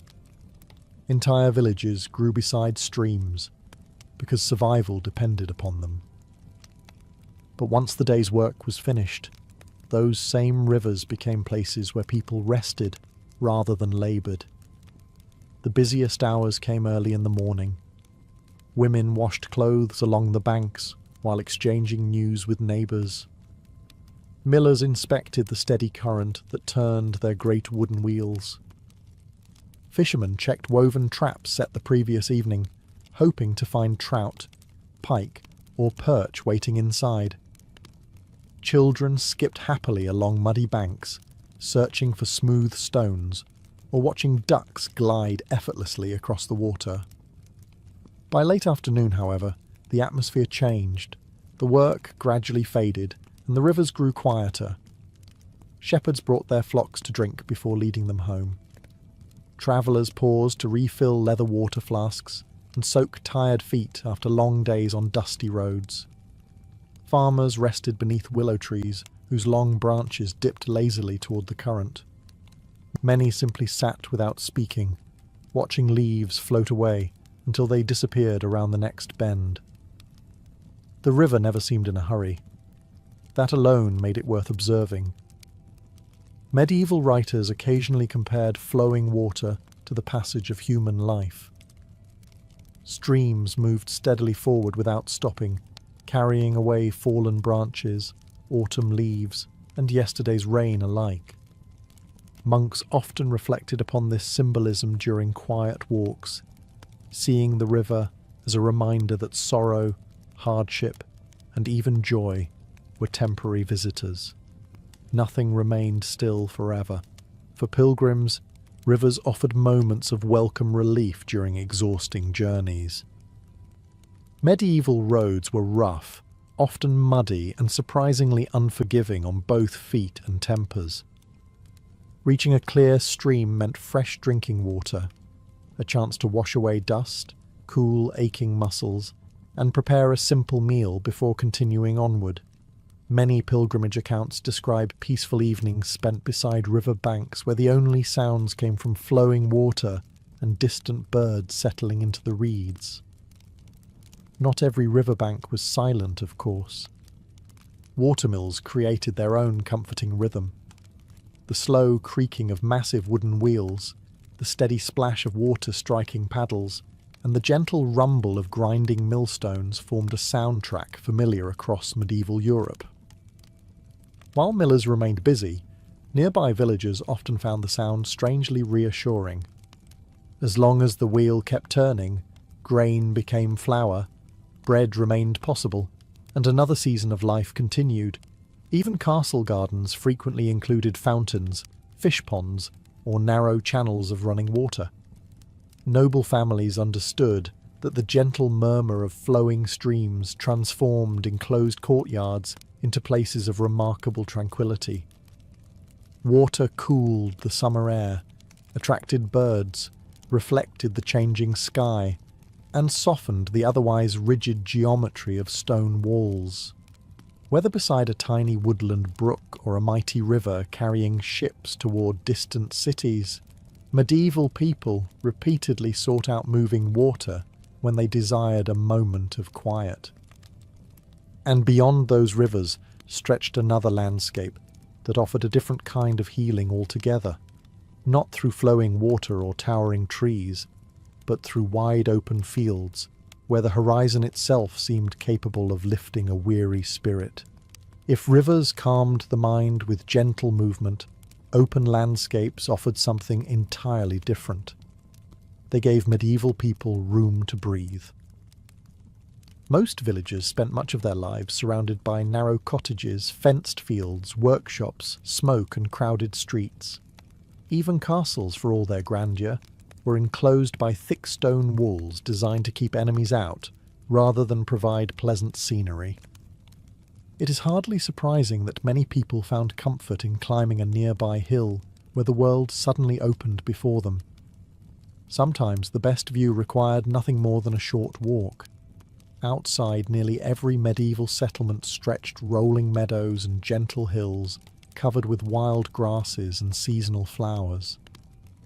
In spring, they shimmered with daisies, buttercups, poppies, and cornflowers. Summer painted them deep green beneath endless blue skies, while autumn transformed the fields into warm shades of gold and amber. Winter, though quieter, possessed its own peaceful beauty as frost sparkled across the grass beneath the morning sun. The landscape changed constantly. That was part of its appeal. Shepherds probably appreciated these places more than anyone. They spent countless hours watching sheep graze across open hillsides, following the slow rhythm of the animals rather than the ringing of church bells. Modern people might imagine such work becoming unbearably dull after a few hours. Medieval shepherds likely developed a different opinion. There is only so much excitement one can expect from a sheep. Eventually, your attention naturally drifts elsewhere. Many learn to notice the small details of the landscape. Clouds gathered over distant forests before rain arrived. Hawks circled high above, searching for prey. Rabbits darted between patches of long grass, while skylarks filled the air with songs almost too high to locate. Even the changing direction of the wind told experienced shepherds when weather might soon change. For farmers, climbing a hill often meant checking their land from above. From a higher viewpoint, they could see ripening grain, grazing livestock, neighbouring villages, winding rivers, and distant church towers rising above the trees. Looking across the countryside offered reassurance. The fields still stood. the cattle remained where they belonged. Another day's work had quietly reached its end.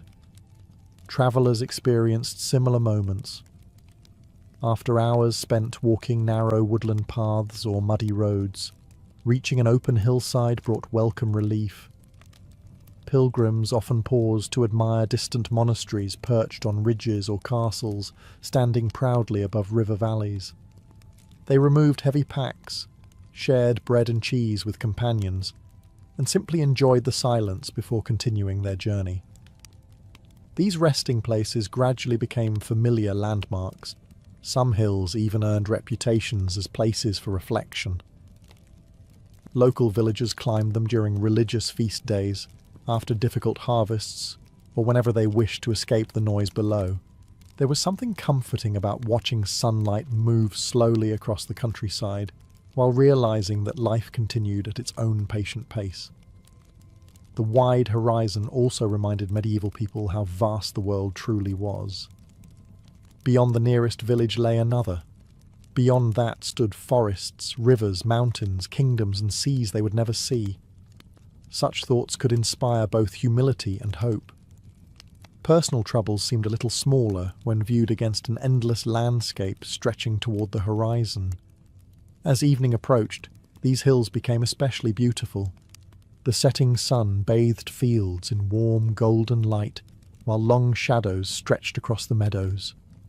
Birds returned to their nests, the day's heat faded, and cool breezes carried the scent of fresh grass through the air. It was the sort of peaceful scene that required no monastery, no physician, and no elaborate remedy. Just a quiet place, an open sky, and enough time to watch another day gently come to its close. If wide meadows offered peace through stillness, the medieval pilgrimage offered peace through movement. Sometimes the best way to quiet an anxious mind was simply to keep walking. Every year, thousands of medieval men and women left behind their homes to travel toward famous holy places. Some journeyed to Canterbury, others to Santiago de Compostela, Rome, or countless local shrines scattered across Europe. They travelled for many reasons. Some hoped for miraculous healing. Others wished to fulfill a religious promise, seek forgiveness, or give thanks after surviving illness or war. Yet somewhere along the road, many discovered something they had never expected.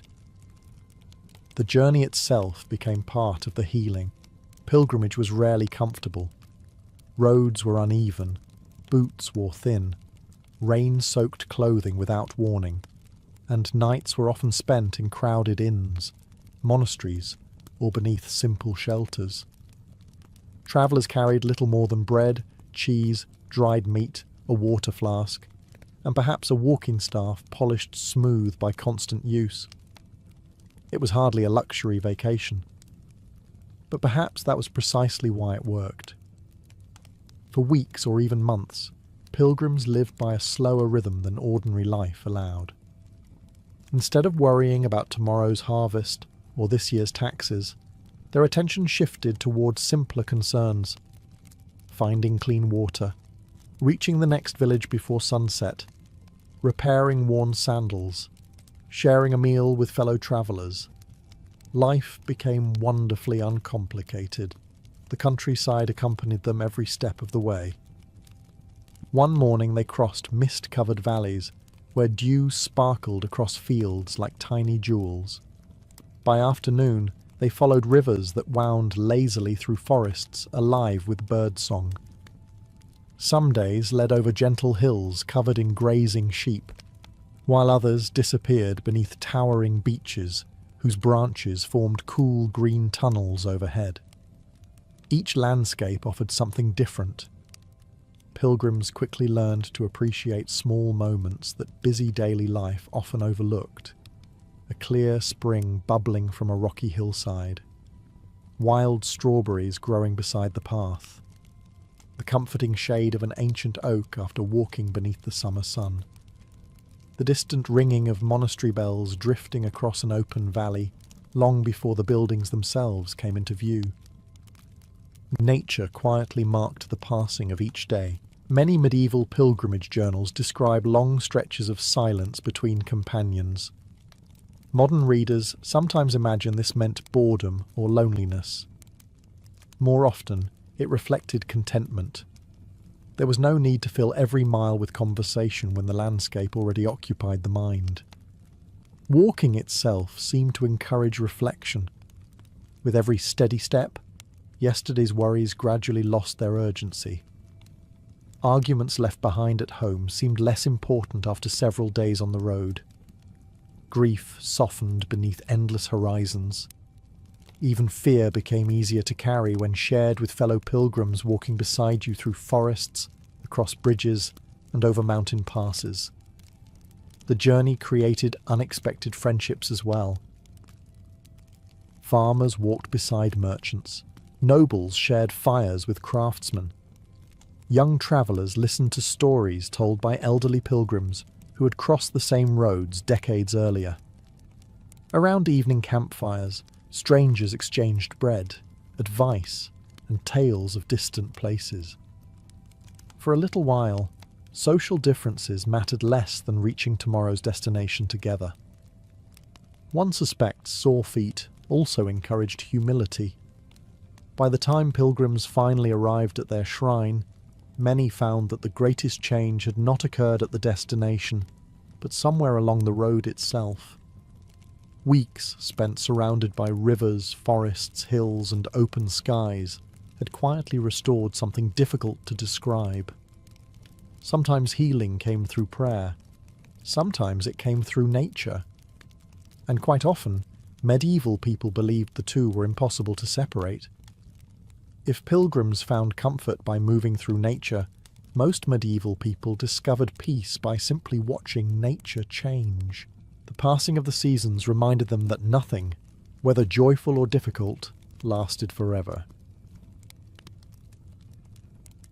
For many people today, the idea of birth control feels like a modern invention. Yet if you stepped into Tudor England, you would quickly discover that men and women were asking remarkably familiar questions. How many children could a family realistically support? Could another pregnancy endanger a mother's life? Was there any way to delay having another baby without angering God or attracting unwanted attention? The answers they found were often strange, sometimes dangerous, and frequently ineffective. But the desire behind them was entirely human. Life during the Tudor period, which stretched from the reign of Henry VII to Elizabeth I, revolved around family. Marriage was expected, children were welcomed, and a large household often meant more helping hands in the fields, workshops, or family business. On paper, having many children sounded like a blessing. Reality was considerably less simple. Pregnancy carried enormous risks. Without modern hospitals, antibiotics, or an understanding of infection, every childbirth became a gamble.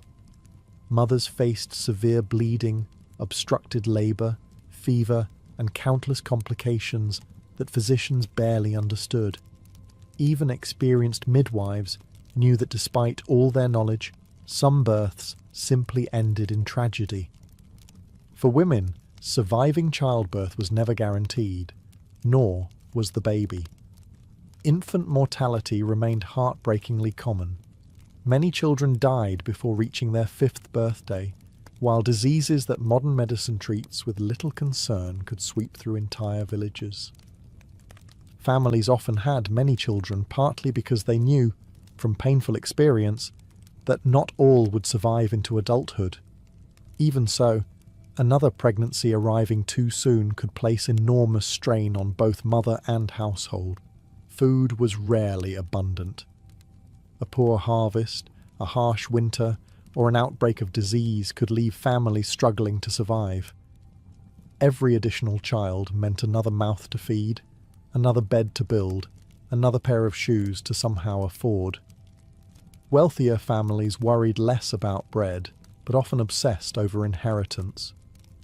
Producing the right heir at the right time became a matter of politics as much as family life. One only has to look at Henry VIII's famous desperation for a surviving son to appreciate how closely pregnancy could shape the future of an entire kingdom. Yet despite these concerns, discussing contraception openly remained unusual. Officially, the Church encouraged marriage, fertility, and openness to children. Most religious authorities viewed attempts to prevent conception with suspicion or outright condemnation. Medical books also spoke cautiously about the subject, often hiding advice within discussions of women's health or ancient medicine, rather than presenting it as straightforward guidance. That did not mean people stopped asking questions. Instead, those questions moved into kitchens, herb gardens, birthing chambers, and whispered conversations between mothers, daughters, sisters, and trusted midwives. Knowledge spread quietly, passed from one generation to the next without attracting too much attention. Some remedies came from respected Greek and Roman medical texts. Others emerged from local folklore. A few had surprising scientific foundations, while many relied more on hope than biology. In the chapters ahead, we'll explore these curious remedies one by one, separating documented Tudor practices from centuries of exaggeration and myth. Some may sound surprisingly sensible. Others will leave you wondering how anyone believed they could possibly work. And a few are so dangerous that the greatest mystery is how anyone survived trying them in the first place. If whispered conversations kept this knowledge alive, the herb garden became its quiet laboratory. To a Tudor family, a garden was far more than a place to grow vegetables. It served as a pharmacy, pantry, and first aid cabinet all at once. Long before pharmacies lined busy streets, households relied on carefully cultivated herbs to treat everything from headaches and stomach aches to fevers and infected wounds.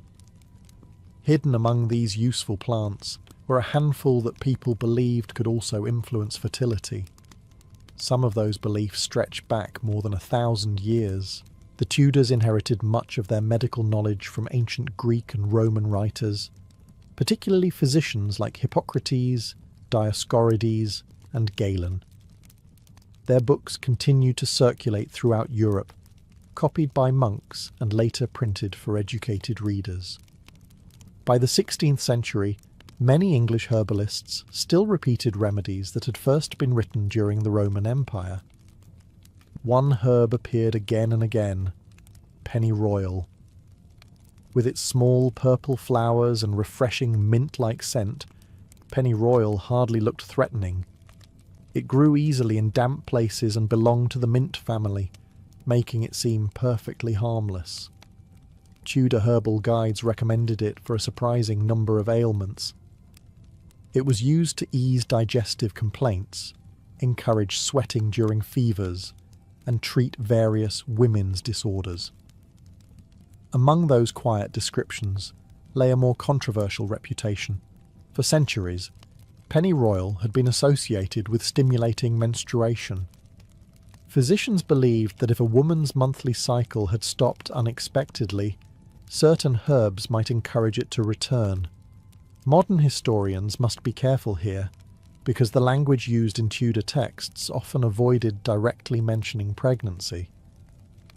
Writers frequently referred to bringing down the courses, leaving readers to interpret exactly what they meant. In some cases, the implication was clear. Today we know that pennyroyal contains compounds capable of causing severe poisoning. Consuming concentrated amounts can damage the liver, kidneys, and nervous system, sometimes with fatal consequences. Modern medicine strongly warns against its use for any purpose related to pregnancy. The Tudor physicians, however, had no way of understanding the chemistry involved. They observed only that the herb sometimes produced dramatic physical effects. Another commonly mentioned plant was rue.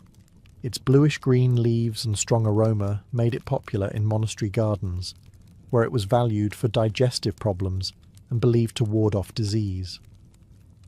Like pennyroyal, rue developed a reputation for influencing menstruation and fertility, yet it too carried serious risks.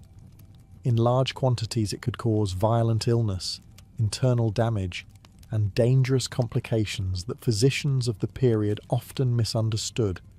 Then there was Savin juniper. Unlike ordinary culinary herbs, Savin was treated with far greater caution. Even Tudor medical writers occasionally acknowledged that it possessed extraordinary strength. It appeared in remedies intended to affect pregnancy, but they often advised careful handling, perhaps recognizing from experience that patients sometimes became gravely ill after taking it. Experience, rather than science, shaped these warnings. If enough people suffered after using a particular herb, wise healers remembered. What makes these plants fascinating is that they reveal an important truth about Tudor medicine.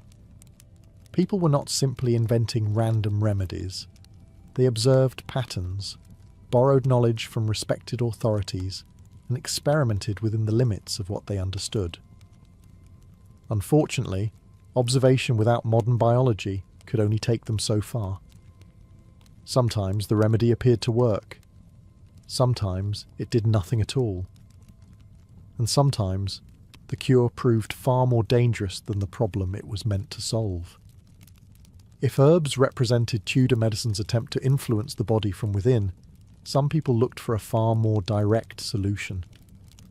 Rather than swallowing dangerous plants, they wondered whether conception itself could somehow be prevented before it ever began. The idea may sound surprisingly modern. In fact, barrier methods have existed in one form or another for thousands of years. By the time the Tudors ruled England, medical writers had inherited centuries of advice from ancient Greece, Rome, and the medieval Islamic world. Not every recommendation was widely practiced, and not every remedy can be proven to have been common in Tudor homes. But several appear often enough in surviving medical texts to show that people were genuinely thinking about physical ways to reduce the likelihood of pregnancy. One of the most frequently mentioned objects was the humble sponge. Sea sponges had long been valued throughout Europe for bathing and cleaning, but some ancient medical writers also suggested using small natural sponges inside the body before intercourse. They were sometimes soaked in substances such as vinegar, olive oil, or herbal mixtures before being inserted. The theory seemed sensible to physicians of the time. Some believed the sponge acted as a physical barrier. Others thought acidic liquids like vinegar somehow destroyed the seed responsible for conception. Neither explanation reflected an understanding of human reproduction as we know it today, but it represented an honest attempt to apply observation rather than magic. Modern medicine paints a more cautious picture. While a sponge can function as a physical barrier under certain conditions, the Tudor versions were neither sterile nor carefully designed. Reused natural sponges could easily carry bacteria, causing infections that physicians had no ability to treat. Vinegar, meanwhile, is not a reliable contraceptive, despite its long historical reputation. Another recommendation involved soft wool or linen. Some medical texts describe small pieces of clean wool being placed inside the body, occasionally coated with oils or herbal preparations. Again, the goal was simple: create an obstacle that might prevent conception.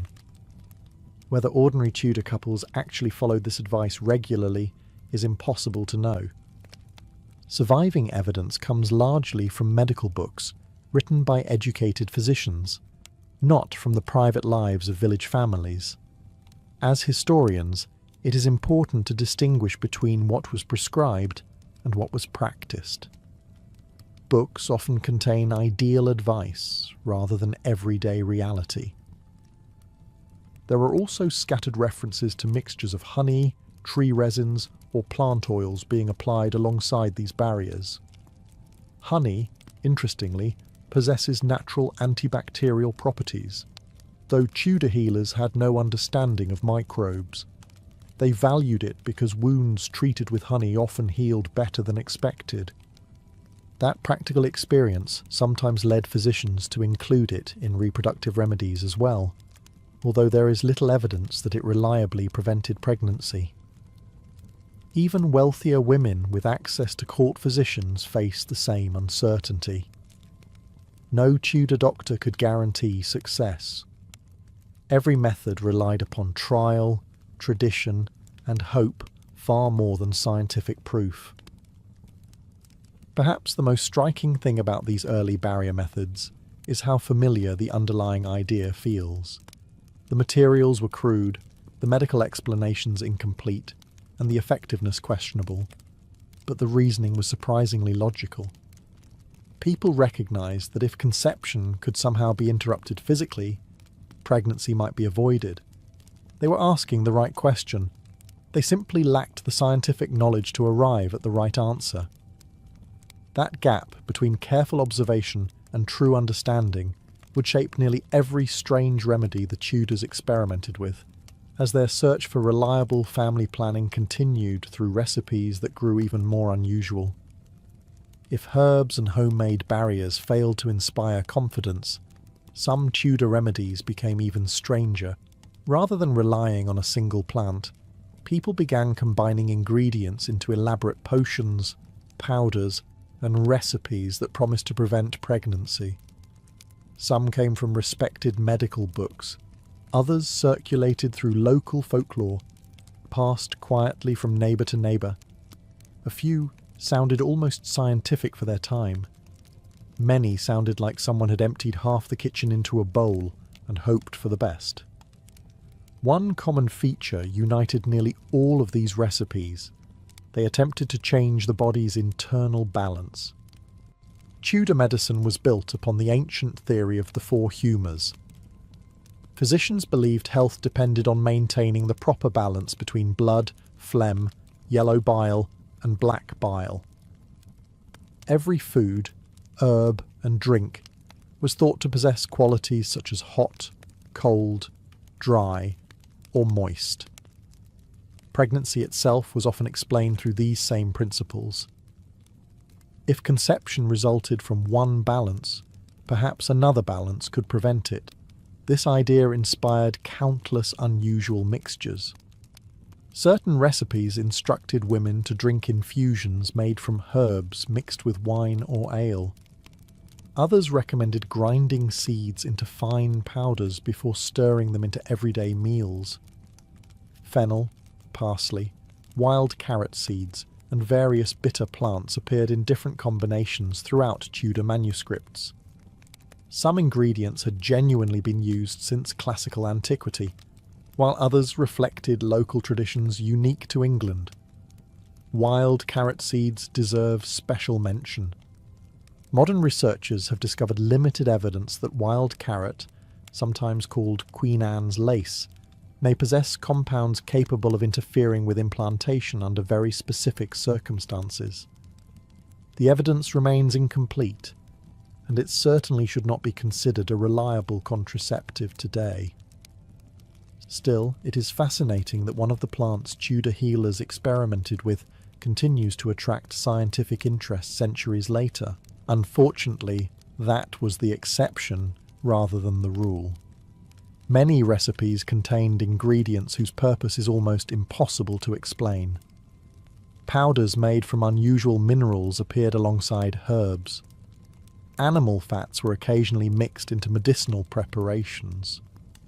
Eggs, vinegar, honey, and wine served as common bases simply because they were readily available in nearly every household. Sometimes physicians admitted they did not fully understand why a remedy worked. They only knew that respected authorities had recommended it generations earlier. Medical knowledge in Tudor England depended heavily on tradition. If an ancient Roman physician described a particular mixture, later writers often copied it with surprisingly little criticism. A recipe could survive for centuries simply because every generation assumed the previous one must have known something valuable. It was less like conducting experiments and more like carefully preserving inherited wisdom. Some remedies crossed the line into outright superstition. Charms were occasionally spoken while preparing medicines. Certain potions had to be consumed on particular days of the lunar cycle or before sunrise. Although educated physicians often dismissed such practices, ordinary people frequently blended medicine and folklore without seeing any contradiction between them. To a Tudor villager, both belonged to the same world. Looking back, it is tempting to laugh at some of these extraordinary recipes. Yet, doing so misses an important point. These people were trying to solve one of humanity's oldest problems with the tools available to them. Without microscopes, hormones, or an understanding of reproduction, they relied on observation, inherited knowledge, and hope. Sometimes hope came bottled in a carefully prepared herbal drink. Sometimes it came in a recipe so peculiar that even a modern cookbook would politely decline to include it. Either way, these curious mixtures reveal just how determined Tudor men and women were to find some measure of control over lives that often felt governed by chance. If strange recipes filled the pages of Tudor medical books, the most valuable knowledge often never appeared in writing at all. It lived in conversations, in kitchens warmed by the fire, in birthing rooms where only women were present, during long afternoons spent preparing herbs together, and in the quiet advice passed from an experienced midwife to a nervous young bride before her first child. For most Tudor women, these private conversations were far more important than anything a university-trained physician might write in Latin. Medicine during the 16th century was divided by both education and gender. Learned doctors, almost all men, studied ancient texts at universities and served wealthy households whenever possible. Midwives, by contrast, built their knowledge through years of experience. They attended dozens, sometimes hundreds of births, cared for mothers afterward, and became trusted figures within their communities. Their classrooms were real life. Every difficult delivery, every healthy recovery, and every heartbreaking loss became another lesson. Because of this experience, midwives often understood women's bodies in practical ways that many physicians did not. They recognized the signs of pregnancy long before modern tests existed. They could estimate when labour might begin. They knew which mothers needed extra rest after childbirth and which herbs helped ease pain or reduce fever. Naturally, women also asked them another question. How could the next pregnancy be delayed? This is where history becomes especially interesting. Very few Tudor midwives left behind written records of these conversations. Much of what we know comes from legal documents, church investigations, medical manuals, and occasional references made by physicians. Historians must therefore be careful not to assume that every remedy described in a book reflected everyday practice. Still, the evidence strongly suggests that reproductive knowledge circulated through female networks. A newly married woman rarely faced these questions alone. Mothers advised daughters, older sisters guided younger ones, friends exchanged ideas while washing clothes beside rivers or baking bread together. Widows who had raised large families often became respected sources of practical advice. The information was rarely presented as formal medicine. Instead, it sounded more like common household wisdom. Try this herb. Wait until your monthly courses return. Breastfeed the baby as long as possible. Rest before trying for another child. Some of this advice proved surprisingly sensible. Modern medicine recognizes that exclusive breastfeeding can naturally reduce fertility for a period after childbirth, although it is far from completely reliable. Tudor women certainly noticed that mothers who nursed infants for many months often conceived less quickly than those who stopped early. They could not explain the hormones involved, but careful observation had revealed a genuine pattern. Not every piece of advice was equally accurate. Some recommendations relied entirely on folklore. Others confused coincidence with cause and effect. If one woman drank a certain herbal tea and did not become pregnant immediately, neighbours might credit the tea rather than simple chance. Stories spread quickly. Evidence spread much more slowly. Midwives occupied a delicate position within Tudor society. They were respected, needed, and often deeply trusted, yet they also worked under the watchful eye of both church and local authorities. Officially, their duty was to protect mothers and babies, not encourage the prevention of pregnancy. As a result, any conversations about fertility were usually conducted with discretion. Quiet voices were safer than public ones. Looking back, perhaps the most remarkable aspect of these women's secret knowledge is not that every remedy worked. Most did not. Rather, it is that generation after generation continued sharing what they had learned, refining observations through experience and compassion. Long before medicine fully understood reproduction, Tudor women were building their own informal network of knowledge, one whispered conversation at a time. If midwives shared their knowledge in whispers, there was a good reason for their discretion. In Tudor England, conversations about preventing pregnancy were not simply medical matters, they were moral ones. The 16th century was a deeply religious age. Whether under Henry VIII, Edward VI, Mary I, or Elizabeth I, daily life remained shaped by Christian beliefs. Even as England experienced dramatic religious upheaval, churches dominated village skylines, feast days structured the calendar, and sermons reminded people that marriage and children formed part of God's natural order. On the surface, the message seemed straightforward. Marriage existed partly to create families. Children were viewed as blessings, and the Bible's command to be fruitful and multiply was quoted often enough that few people misunderstood the official position. Intentionally preventing conception was generally viewed with suspicion by religious authorities, especially if it involved deception, magical practices, or deliberate attempts to interfere with what was believed to be divine providence. That was the ideal. Daily life, however, rarely matched ideals perfectly. A village priest might preach about welcoming every child, but the congregation listening to him knew exactly how difficult another pregnancy could be. They had seen women die in childbirth. They had watched infants fail to survive their first winter. They understood what happened when a poor harvest coincided with another growing family. Faith did not erase practical concerns. Instead, people quietly learned to live with both. This balancing act appeared throughout Tudor society. Couples generally did not speak openly about limiting pregnancies, yet many likely hoped to space their children naturally whenever possible.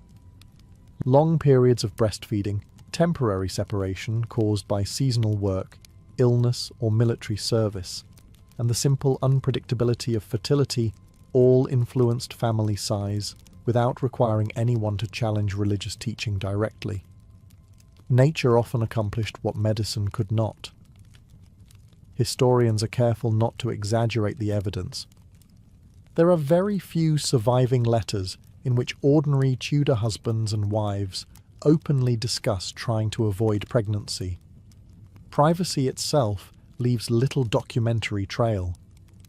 Yet demographic records reveal that many families experienced significant gaps between children, suggesting that biology, circumstance, and perhaps conscious choices all played a role. Not every interval was accidental. Economic realities made those intervals valuable. Among poorer families, another child could mean stretching already limited food supplies through another difficult winter. Craftsmen worried about apprenticeships and inheritance. Farmers calculated whether their land could support another generation. Wealthier households faced different pressures. Producing heirs remained essential, but pregnancies also affected politics, property, and carefully arranged marriages. Everyone faced decisions.